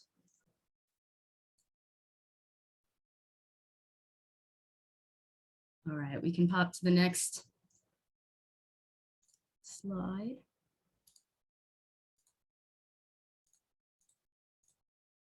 Cool. So what is social practice art? And I again identify as a cultural worker as well. Some cultural workers do not identify as artists, which is part of why I kind of bridge them, and some artists do not identify as cultural workers, but I feel like they both fit for me. So these are folks who deliberately operate as interdisciplinary action takers, blending any combination of creative and community labor from a community-minded framework. The primary practitioners who end up tending to identify with these titles are often creatives, educators, grassroots activists, justice workers, advocates for vulnerable folks, mutual aid workers, restorative justice practitioners, third sector leaders, and thought leaders such as media professionals, journalists, and social media influencers. If based on this description, you can think of folks that are in other disciplines that might also be a way to activate social practice, to do your work deliberately for and with community, and to propel change, feel free to drop some of those thoughts and ideas into the chat, because again, we are co-learning together and crowdsourcing as much as possible.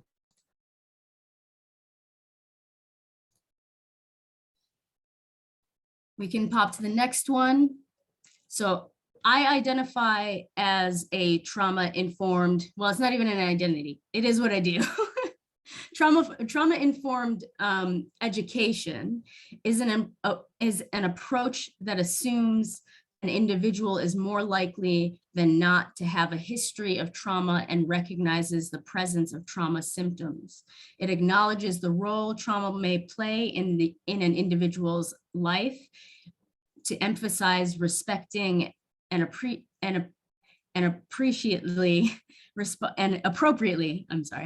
responding to the effects of trauma at all levels. Trauma-informed education requires an educator and educational institutions to make a paradigm shift from asking, why isn't this student getting it?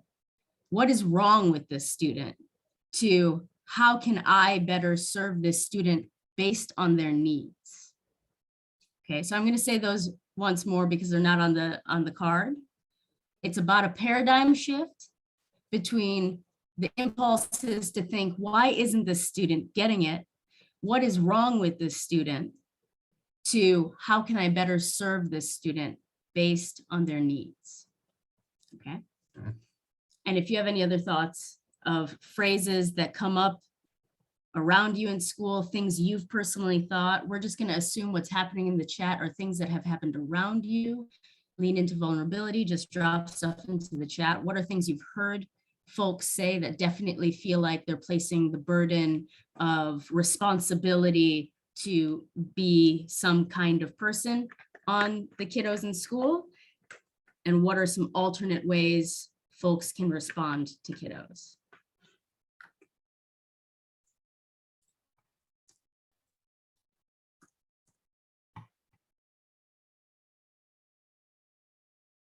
All right, I'm going to carry on. So servant leadership is one of the frameworks that I operate within. I'm going to offer you guys a definition that was presented by a not person of color, specifically because the nature of how he's described it is functional and helpful. So we'll start with that. Servant leadership was a phrase coined by Robert K. Greenleaf in 1970. He wrote, "The servant leader is servant first. It begins with the natural feeling that one wants to serve first. Then conscious choice brings one to aspire to lead. That person is sharply different from one who is leader first, perhaps because of the need to assuage an unusual power drive or to acquire material possessions, which is not the servant leader goal. The care taken by the servant first to make sure that other people's highest priority needs are being served." So I will add to that, that in the article where this term first emerged in the 70s, Greenleaf also said something that's interesting and relevant to the greater conversation. He also says, hold on, where is it? So he also says to ask the following questions. Do those served grow as a person? Do they, while being served, become healthier, wiser, freer, more autonomous, more like themselves to become servants? What is the effect on the least privileged in society? Will they benefit or at least not be further deprived? So these are the questions that he says are the sort of test of how we can figure out whether or not a student or whether or not the students are thriving or the people we are leading are thriving. So I'm just going to read those one more time. Do those served grow as persons? Do they, while being served, become healthier, wiser, freer, more autonomous, more like themselves to become servants? What is the effect on the least privileged in society? Will they benefit or at least not be further deprived? So part of what's empowering about removing your own power as an educator and assuming that your role is not necessarily to be the most correct, to have the most power and so forth, that enables you to perhaps enable things like what the young person may leave and then leave that classroom with, and how they might be within society, right? It may provide opportunities for you actually to create a healthier dynamic, right? Because it's not necessarily a strong power dynamic. There's going to be an implicit power dynamic. Obviously, if you're the adult in the room, you have to take care of young people. But that is very different than saying, I'm the authority, you're the kid, right? Because often, and I'd love to hear in the chat, how many of you have learned something from your students? How many of your students have been like, that thing you just taught, it's out of date? I'd love to know in the chat. Of course. Oh, and it just says, of course.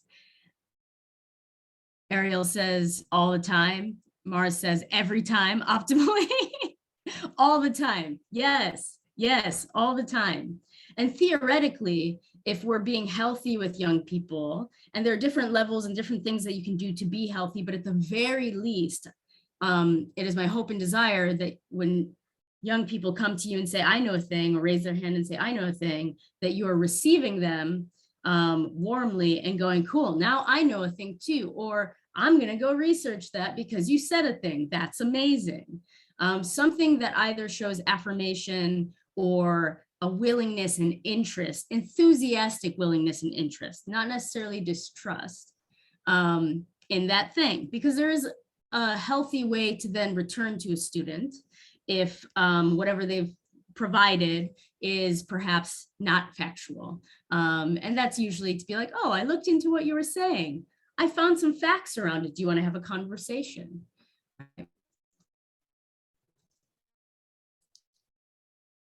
All right.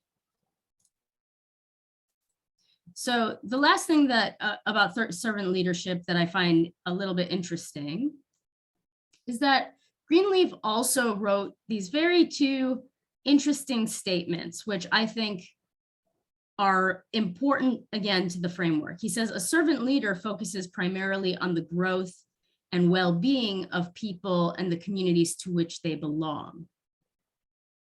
I think most people that identify with servant leadership now do not necessarily believe this to be a particular truth as such, to be a servant leader. But it's interesting to see that that is where that is what was put into writing. He also says, while traditional leadership generally involves the accumulation and exercise of power by one at the top of a pyramid, servant leadership is different. The servant leader shares power, puts the needs of others first, and helps people develop and perform as highly as possible. So we'll come back to how he has framed this a moment ago, but I'm interested, drop some stuff in the chat, and we will read them out. What are some ways that you have observed yourself or other teachers, and you don't have to, put anything in if you can't think of anything, don't be stressed. But what are some ways that you have shared power?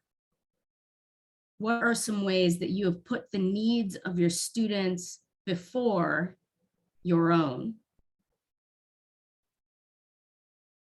What are some ways that you have shared power with your students?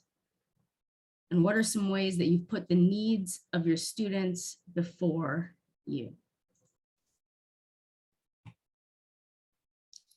Ooh, I love this, redirecting a lesson to follow their ideas.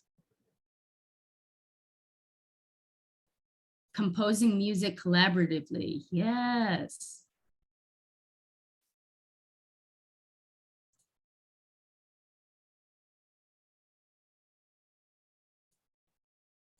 Let's see.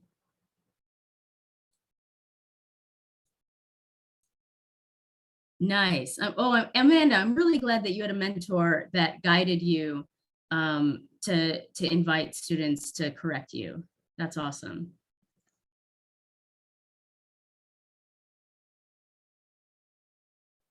Letting them direct the conversation, changing the way I deliver the lesson, allowing dance and moves and Netflix. Oh, we're getting somewhere with some media happening.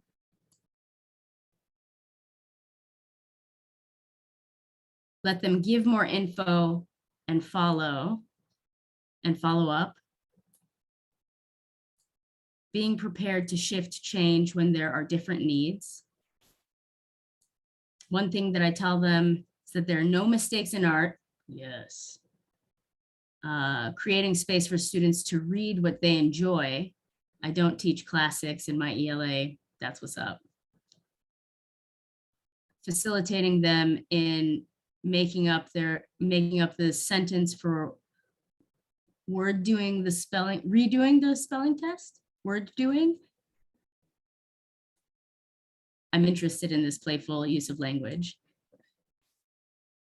And allowing my plans to change according to the energy and spark in the room while quietly finding ways to connect the learner, all of us, with what we want to be learned. That's amazing. So a number of you have identified one of the most important behavioral things that we will be unpacking even more next time on June 30th. But yes, that is a very important part of it. If you receive feedback in real time, when it is possible, I know sometimes it's not perfect. We don't live in a perfect circumstance all the time when lessons are being sometimes functionally dictated by sometimes department heads and so forth. But if we can adapt in real time, that is the best, truly the best, absolutely, truly the best, for two reasons. One, it's affirming to the young person. Two, even if they may not be correct, if you lean into going, let's learn together, you become equals in learning in that moment. And that is empowering to youth. All right, so we did go over time on the first activity. You guys can keep populating in the chat. I'm so excited about what you guys are sharing. We did go a little bit over time for the transmissions game. So we're at 5:08 right now. And I'm going to kind of summarize some of the ways that you can look at various types of media and various types of content. We've taken a good amount of time to meditate on what we know we've seen, what we know is valued in the education system. And I'm sure that when you're looking at your self audits in the questionnaire with the ABCD questions, that you can kind of see right in front of you that there are moments in time where you've been predominantly with your same group or the group that has dominant power. Statistically, that should be effectively what happened in the survey, but that over time, hopefully, as we've become more and more open socially, generationally, to having interpopulation connections, that hopefully you've been on a growing arc. Don't judge the learners. Yes, agreed. And Jules also says deciding shared goals and together democratically and through consensus building time we are together. Yes, that is wonderful. That is absolutely wonderful. Absolutely wonderful, especially for community accountability. I think that's really great. Okay, so we're going to just go through a couple of examples of two different types of media. And then when we come back together on the 30th, we'll actually look at a little bit more media. We'll look at more maths and so forth.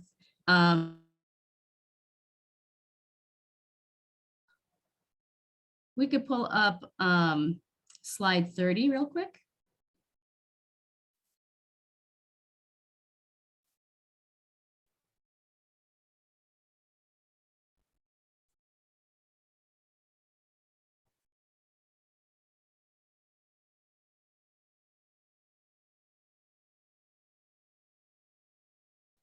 All right, so here we have two photographs, which some might not necessarily. Okay, we're starting with 30. Great. We'll come back to those photographs. You've already seen them. It's fine. Okay, so here are two books that are sometimes used for the same age group. Can anyone tell me how old you were when you read To Kill a Mockingbird? I think it was in my brother's curriculum when he was in 7th or 8th grade, middle school.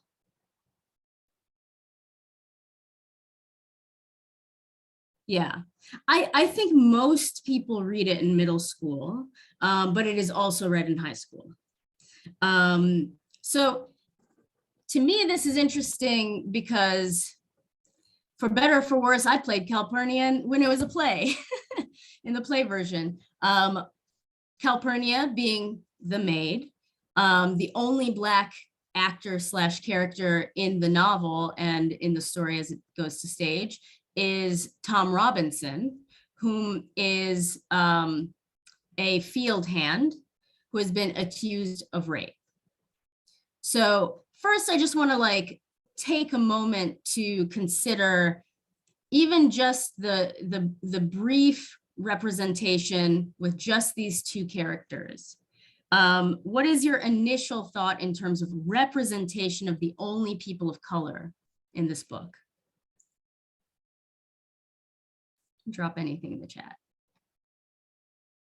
What are your thoughts about the only representation of the two people of color in this book? Yikes. Oh no, that's what it is. What else? What else?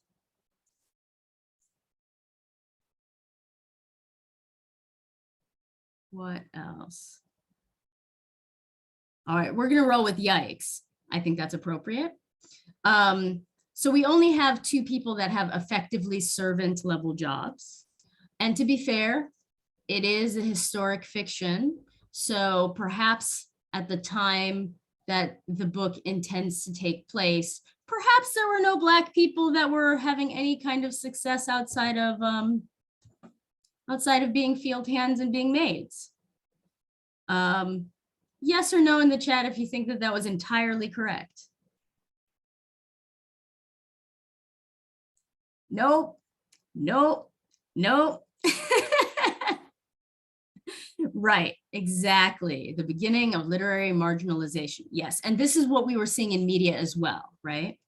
We didn't see a Black person in a role that was not a servant or criminal, if we're considering all gender representations of the time, that wasn't a servant or criminal in white produced, so mainstream media, if it wasn't an all Black produced and made for Black folks piece of cinema or any other population of color, then the first person we saw was Uhura in the original Star Trek, which was after a lot of civil rights stuff happened. It's a lot after that.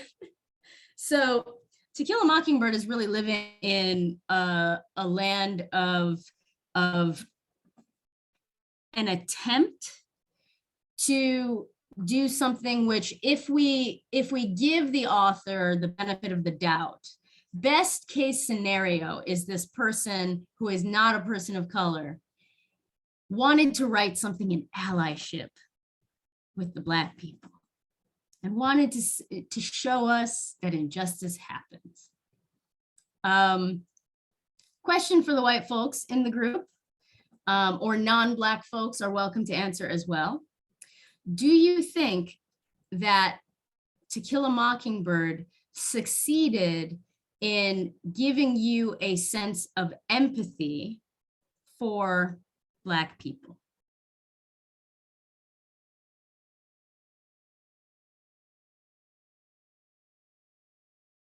Right now we got crickets. All right. No, just no. Amanda, I managed to avoid reading it for school, but I have not sought it out. Reasonable. Ona, I've never read it. fair enough. That's fair enough. So the synopsis is basically that your main protagonists are a white male lawyer and his 2 children, and then they have a buddy that is another kiddo. Really, the father lawyer and Scout, one of the kiddos, are the real central characters. And you have a woman who's accused a Black man of rape. You have the father of the woman who's accused the Black man of rape. Yes. And it becomes clear that the woman has accused the Black man of rape to kind of get out of the reality that they actually made advances on this particular field worker.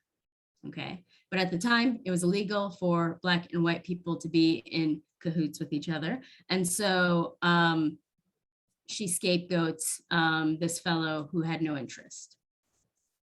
The father finds out that they were kind of together in some way, shape, or form, which is why she made the accusation, and so forth. So before we come back to race, let's look at this gendered situation.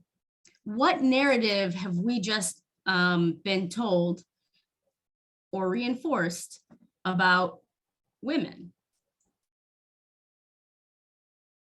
Oh, no. This sounds like a white man's fantasy of the world. Yes. They lie about being assaulted. Bingo. Okay, so now we've got a gendered concern and we've got poor representation, to say the least, right?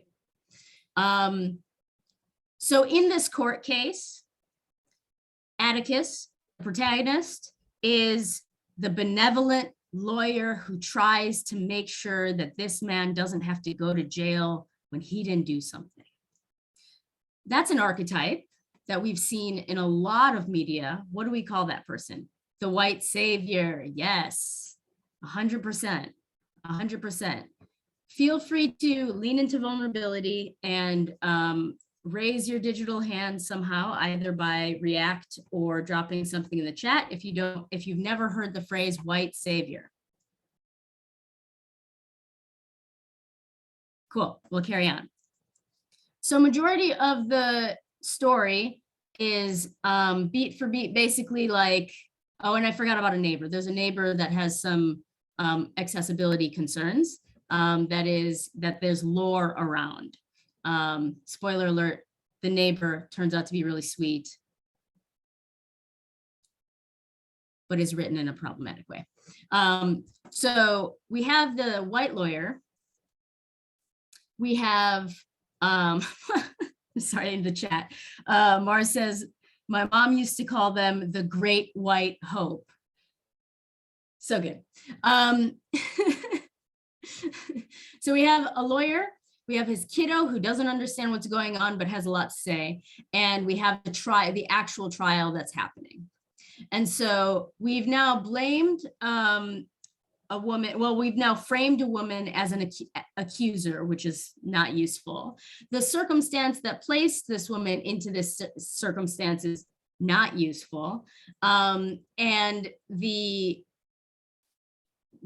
don't get anything redeeming from the father whatsoever, though we do need to redeem the neighbor whom is framed as scary and problematic when really it's a person with some disability spectrum concern. So now enter in another ism. What ism have we added to this book with the neighbor? Ableism. We're checking a lot of boxes so far. Spoiler alert, the book ends with Tom Robinson losing the case and ultimately losing his life. So from the perspective of white literature, white Eurocentric literature, and its canons and narrative models, which are the dominant narrative structures that we have access to, sometimes even when they're written by Black and brown folks in the Western world. So that is just a reality that exists. So within that canon, this book is technically a tragedy. So we've heard of lots of different tragedies, Romeo and Juliet and so forth, right? But tragedies don't always have to end the way they do. Books don't always have to become tragedies. Narratives don't always have to become tragedies. So I'm curious, for those of you that read this book, can you identify anything within the book that gave you a sense of better understanding for the world you were living in at the moment?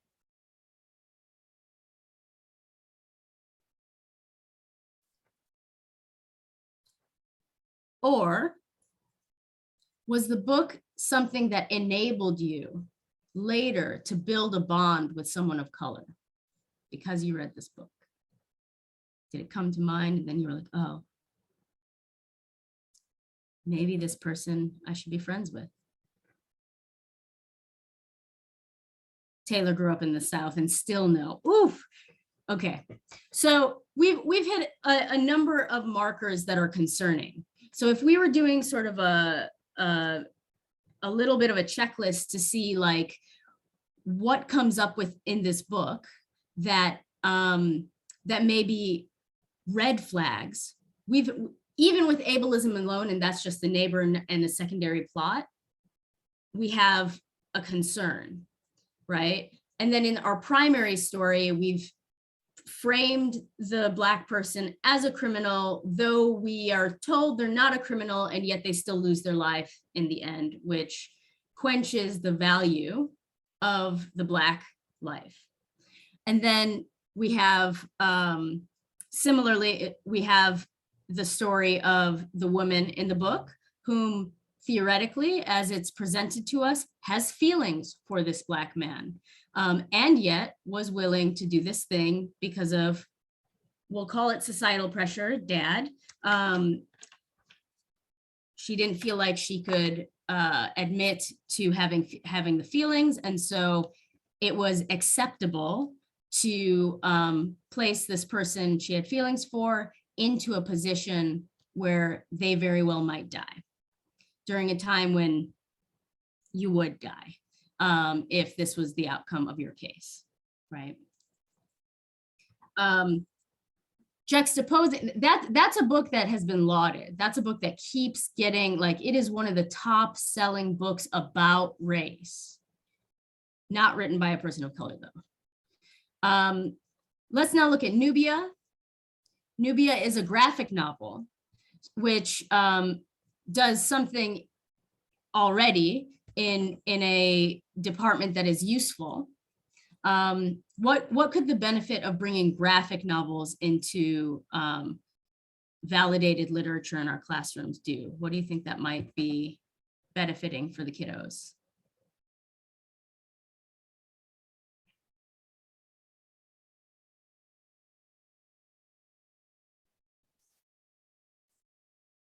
Better representation. You literally can see who is in the book, right? It's been studied. Yeah, keep populating the chat.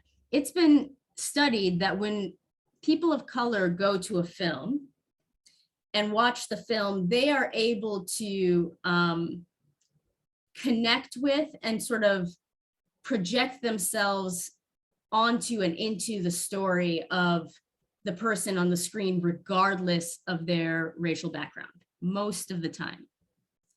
Like large statistical significantly most of the time. Whereas white people statistically cannot do the same. Watching any film, reading any book in which they see someone visually that is not also white, they will not put themselves into the story in the same way. Now, if you haven't had the opportunity as a young person to build up practice doing so, it makes perfect sense that by the time you become of age to ask these questions very easily and legally, right? That you would have already built up a habit of when you read something that has no pictures, right? Unless it's identifying the person as a person of color in some specific way, you are going to assume that character white by default, right? And we do this when we can't see a picture in a number of ways, even people of other cultures. If we don't have information to identify race, we will project whatever we've been socialized into. So in my case, I was socialized to project white people into everything until I was older and broke the habit. But the average person is projecting whomever the dominant culture is, unless they're being given permission to project themselves. So graphic novels are an amazing opportunity to absolutely have that representation, have a practice of attaching image to identity, to population, to culture, in a way that young people who have very plastic brains, right? Like intense plasticity. If you give kids information, they take it and they run with it, right? Their brains want to soak up this kind of information. And so the more they have access visually, audibly, all the things, the better their likelihood to have a wider breadth of interest and acceptance and healthful interaction with people later. The other thing that this book does is similar to Kill a Mockingbird. It addresses some serious topics. And in this case, it addresses some issues that are within BLM. But what this book doesn't do is show us the violence as such, right? So we are aware of what has happened, but the author and illustrators have thoughtfully chosen not to include the actual violence, in spite of actually addressing it and actually having conversation around it. And that is useful for what reasons? I know I'm holding this space with like a no trigger warning, right? But y'all have shown up to a place where we're going to talk about that stuff. What do we have in the chat? We should then specify different types of reading. Ooh, I'm going to miss this if I don't scroll back up. Graphic novels in the classroom help to validate other types of reading aside from literature. Straightforward ideas, perspectives, and communication sharing, engaging senses. Yes, multiple senses, that's super powerful. We should then specify different types of reading. My teen is reading texts, such switch chat, and all sorts of chat all day, but the struggles to read an assigned school book. Ooh, yes, so this is actually great. So variety in types of literature are just as important. I got drilled. I shouldn't speak for every school, but I think most school districts prioritize literature, cover to cover, just words, nothing else, over 100 pages kind of literature as meaningful, valuable reading, right? But what if you are dyslexic? Or what if you are emotionally impacted and benefit from colors and sounds? Or what if you are any other kind of neurodivergent, right? In that circumstance, other types of literature, be it a graphic novel, which at least gives us long form narrative if we're trying to teach narrative, is another variety of an option to give young people to engage with. Additionally, I think we can start talking about the value and the difficulties of text-based media that are not this kind of literature, right? Our young people right now are learning more about race dynamics, about gender identities, about all the things through what platforms? Where are they learning? When they leave school, they're 100% doing most of their social studies, socialization studies, TikTok, Insta, absolutely. And these platforms are powerful. There's also problematic media on social media. So we do need to be teaching in the same way. We need to be teaching literacy for these platforms. And there will always be a new platform and always a new platform. But for the most part, the moment social media emerged, the function of it remained the same, right? Whether it's short form, long YouTube videos, a single image, whatever it is, the thesis is really, if there's an influencer or someone that makes useful content that you feel like you're learning from, well, investigate. Take a look at what they're talking about and go out into the world and research. I think social media is actually one of the best ways to build the muscle around doing research around the faces and people that young people feel seen by or feel attracted to. I got a check mark. Alva, do you have a question or want to contribute? Or was that a form of affirmation? That was from a long time ago, but I have a question. Yes. Social media is propaganda 95%. And it doesn't teach the people who indulge in it to find the truth. In fact, it hopes that they don't want to find the truth.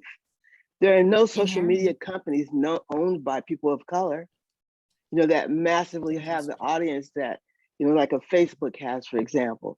So I think, with my students, I'd rather have them read something, in text, Right. and be able to understand how to do that if that's what they need to do. And I say not want to, but need to do. I don't disagree with you, actually. I think that depending on the disciplines that you're teaching, and depending on the nature of the conversations you're having with young people, because you are teaching them the moment that they walk up to you, right? Regardless of whether or not, you are the person that would normally do media literacy or something like that. I think the important thing is to recognize that, like, whether or not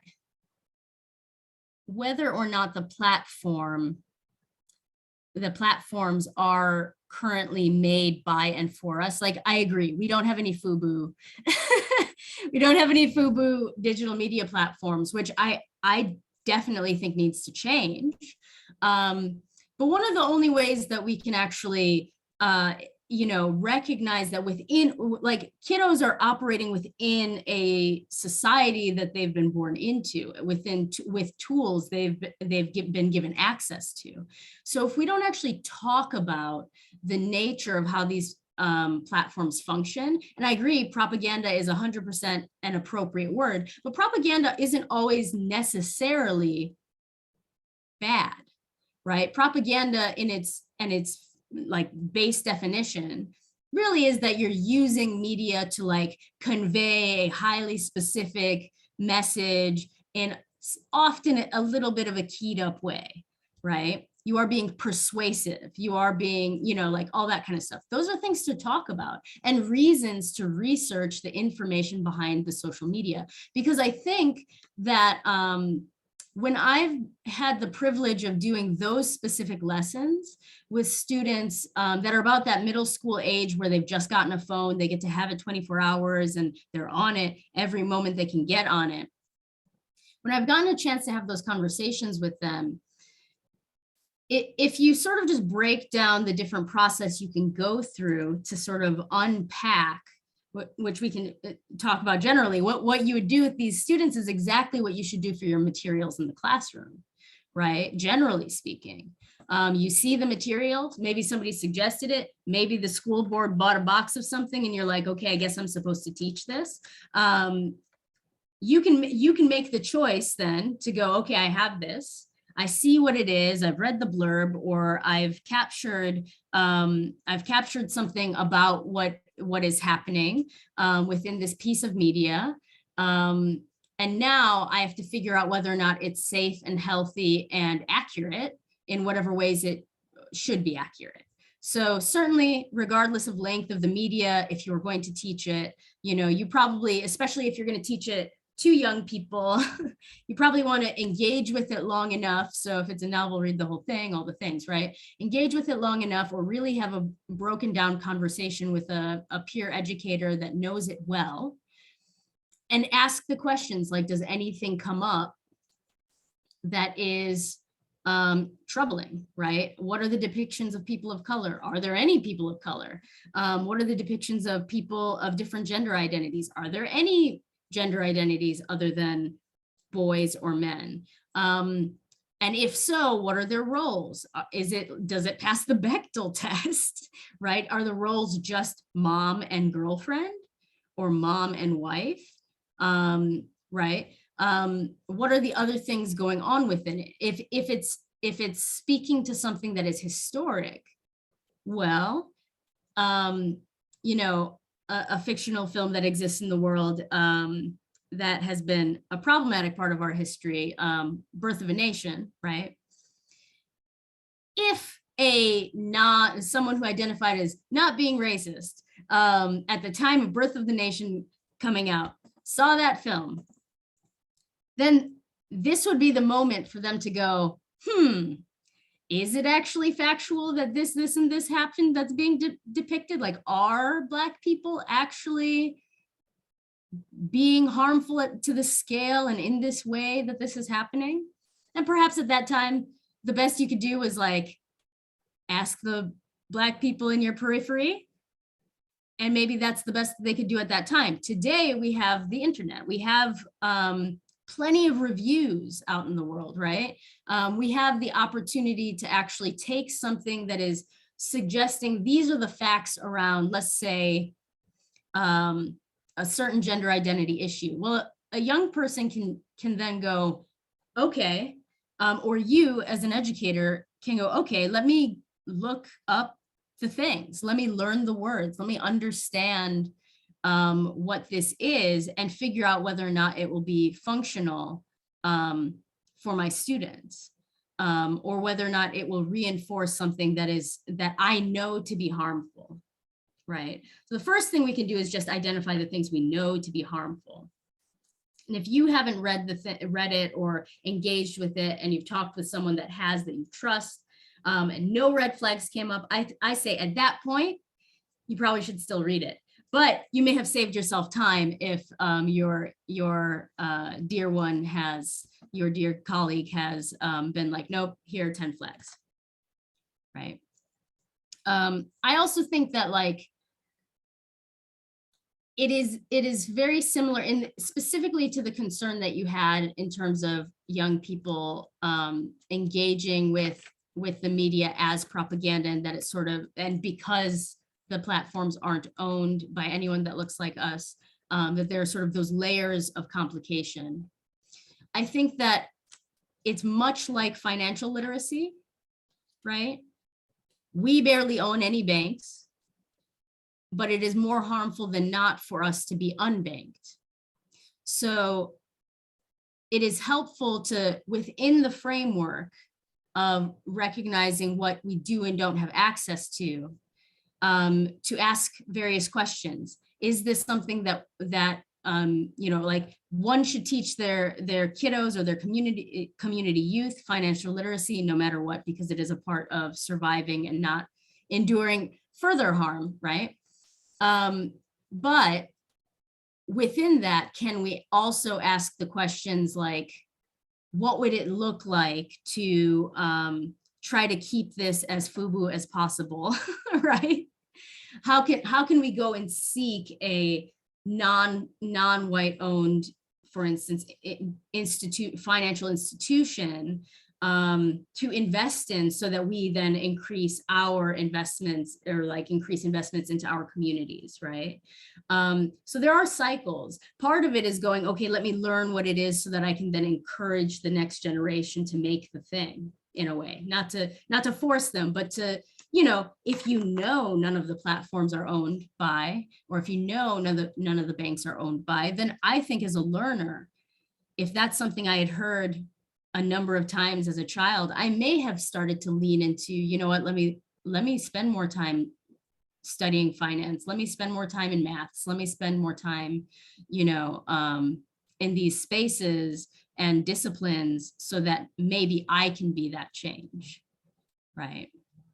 I don't know if that was a helpful or useful framework to consider. Because the thing is, the kiddos will go out and take in the media regardless, just as much as they'll take in anything we just, you know, give to them. And then, so yeah, let's talk a little bit more about how we may choose media. If we can jump to slide 24, and then we'll unpack this one a little bit. And I'm gonna give y'all a little bit of homework if you're coming next on June 30th, and I'll be posting it online as well. Okay, so here are two photographs, both of them historic in their own ways. I would imagine folks are more familiar with the photograph on the right. Some might not identify these as art. It's photojournalism. Say again? Oh, somebody turned on their mic accidentally, I think. These are, you know, two photographs that are pulled out of the world of photojournalism. So contemporary history, though as time goes on, it won't be as contemporary anymore. I guess modern and contemporary history. We have something that is similar going on in each photograph, but there are two very different impacts of each photo. They're not exactly the same circumstance, but what do you guys identify as being shared? Can anyone tell right away?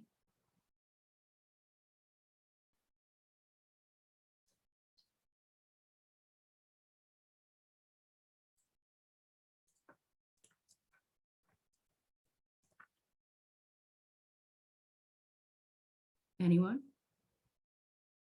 Feel free to drop stuff into the chat. And shame associated with being AFAB, so assigned female at birth. That is what is interacting with both of these images. Hiroshima. The photo on the right is from the Vietnam War.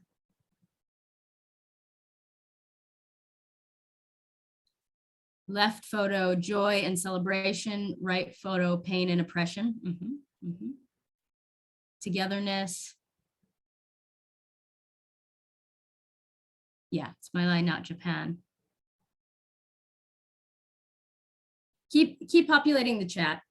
So the two things, this is a censored image, obviously, as you can see. It printed uncensored, and perhaps, you know, we can talk about in a very separate conversation whether or not we should or shouldn't be censoring what happens in the press, right?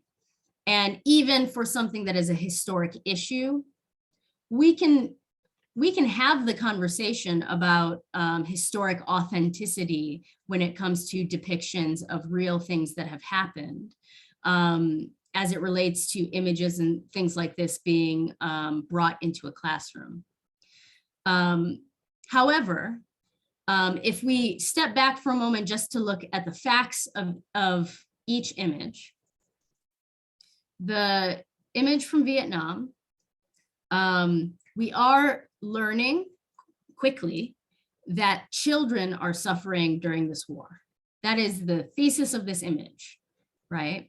It is, for all intents and purposes, very biased opinion, important that we learn anytime children are suffering. That is, I think, something folks wouldn't really argue with me about, because that has the power to impact our change or feedback with the government or elsewhere, right? On the left, we have a marathon runner, 3 marathon runners, one of which is bleeding, menstruating, and has chosen not to hide it. That particular person, marathon runner, was pretty broadly treated poorly in social media for not behaving within social norms, to have put on a tampon, et cetera, et cetera. But she's cool with, you know, it was her choice to run without anything, knowing that she was already on her period, specifically because this made it a more functional physical endeavor. It's a competition. She did what she needed to do, and menstruating is natural. So as far as she was concerned, she was like, I'm not going to ruin my run. I'm not going to ruin the competition by wearing any menstruation tools, right? When we go back to this historic image, has anyone in this photograph consented to being in the photograph?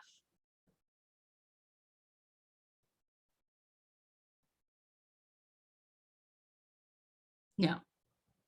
So given that we're sort of, we have a duality to then reckon with, right? This is history. However, this also has images within it that hit a number of trauma-related concerns for young people, right? So while it may be totally fine, theoretically, in terms of administration and so forth, to bring the uncensored version of this photo and even the censored version of this photo into the classroom to really talk about the realness of what happened during this unjust war. The intention behind doing so makes a lot of sense. But actually, when you search the archives for images that speak to the plight of this unjust war, there's a lot of images that do not exploit the uncovered bodies of children, right? And so if we need to talk about the plight, if we need to talk about the suffering, was it necessary to also inject the potential for a very known trigger, right? Very common trigger, which is sexual violence, specifically perpetuated against young girls.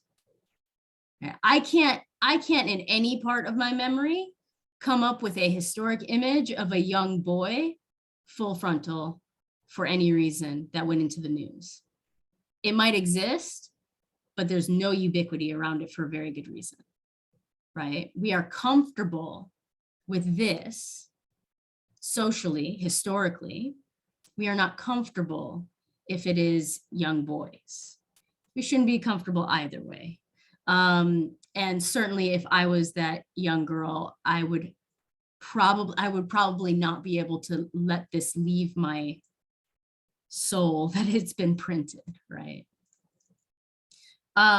So we have varying levels of consent in the nature of these two types of press images, right? Not every image that goes into the press is going to, or into history books and so forth, is going to be created with full consent, because press and historic images, sometimes the nature of it is that there is documentation of various types of engagements. Ona's just shared an article. Oh, it's about the young girl, isn't it? Yeah. Yeah. Yeah, so this is the perfect example from the very person who is depicted in this image. They said, as a child, I was so embarrassed, to be honest. She said, I didn't like that picture at all. Why did they take my picture? I never wanted to see it. So we do social harm in these moments when we're not mindful, right? Just generally, broadly. But the moment we put it in a classroom, we start to, through modeling, tell young people this is an appropriate way to engage with the image of young girls, right? Whereas we can ignite healthier conversations with an image like the one on the left. We can say, yep, she was menstruating, but she did really well in that conversation, that competition. Menstruating happens, no biggie, right? How you were made, right? That, on the other hand, has a benefit. It's a value add to be able to identify something that is stigmatized and destigmatize it, right? All right, so we are at 10 to 6. So I just wanted to open the floor for any further questions. Yeah, I'll open the floor for further questions before we close out.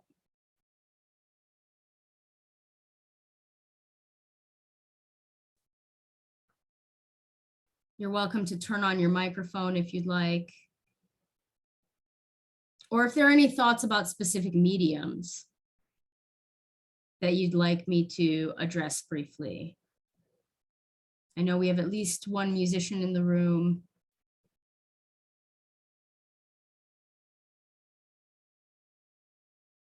I don't know if we have any math teachers in the room. But as fellow teachers, those of you that are in schools, it is absolutely worth having a nice, loving chat with your fellow math teachers and science teachers to look at the language of every word problem. Because either A, they're extremely male and Anglo-centered, or they'll problematically incorporate a person of color in a situation that is very stereotyped. So if a person is not, if a teacher is not looking at those elements within their curriculum, they're missing various opportunities where a young person will open up the textbook or open up the assignment and go, oh, here we go again, right? Just another ding. Author of namesake. Yeah, I can look that up for you real quick. Yes. Got it. You're faster than I was. All right. Okie doke. Well, I will close. If nobody else has any specific questions, I will close with a little bit of homework. If you're going to join us next time, the homework specifically is to go out into the world and find a few pieces of media, any discipline, can be music, can be films, it can be any kind of media that you may wish to bring into the classroom and to do a self-audit of whether or not you think that it has things that are problematic, or whether or not you think something is without being problematic, and in turn has a value add of affirming a particular population or more than one population. Okay. For those of you that signed in, you registered with your emails. So I'll send an email blast. It won't be an email list blast.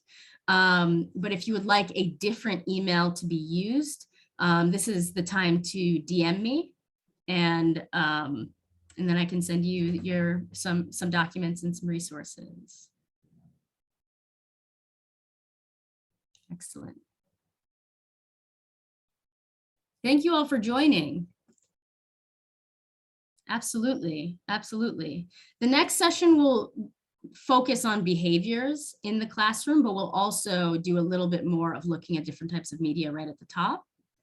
I hope that the exercises that we were doing low sensory gave you an opportunity to kind of look at some of the gaps, some of the places where you're like, oh gosh, you know, really the literature that is being asked to be read these days is just like really pushed in one direction or the other.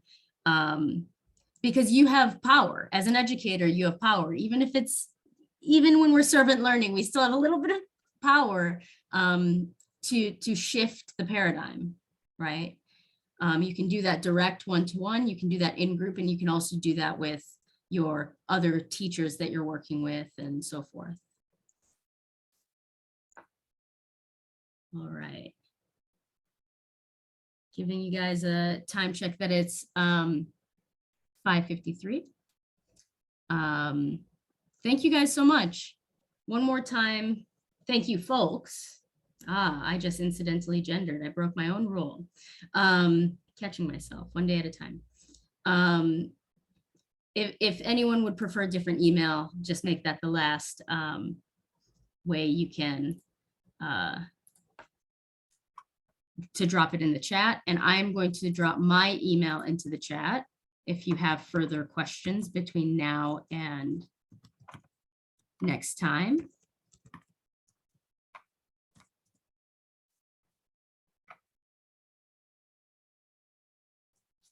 Excellent. And once more, many thanks to Courtney and to Ariel for all of their labor and support for this session and all of the sessions that have happened for this cohort. And for the cohort members out there, shout out to you guys. I love you much. All right, thank you guys. Thank you, everyone. We will be in touch with some of the homework from Mojdeh, with the registration link for June 30th if you haven't registered for that already, and some additional information about what's happening with Ingenuity in the next few months. So thank you all very much for coming. Thank you. Thank you all. Bye. Until next. And thank you, Mojdeh. Yes. Thank you, Ona. All right. It was an adaptation on an adaptation on an adaptation of what was planned. Let me stop sharing my screen so we can see each other in full. Wait, now my slides are blocking. Okay. And let me stop this recording.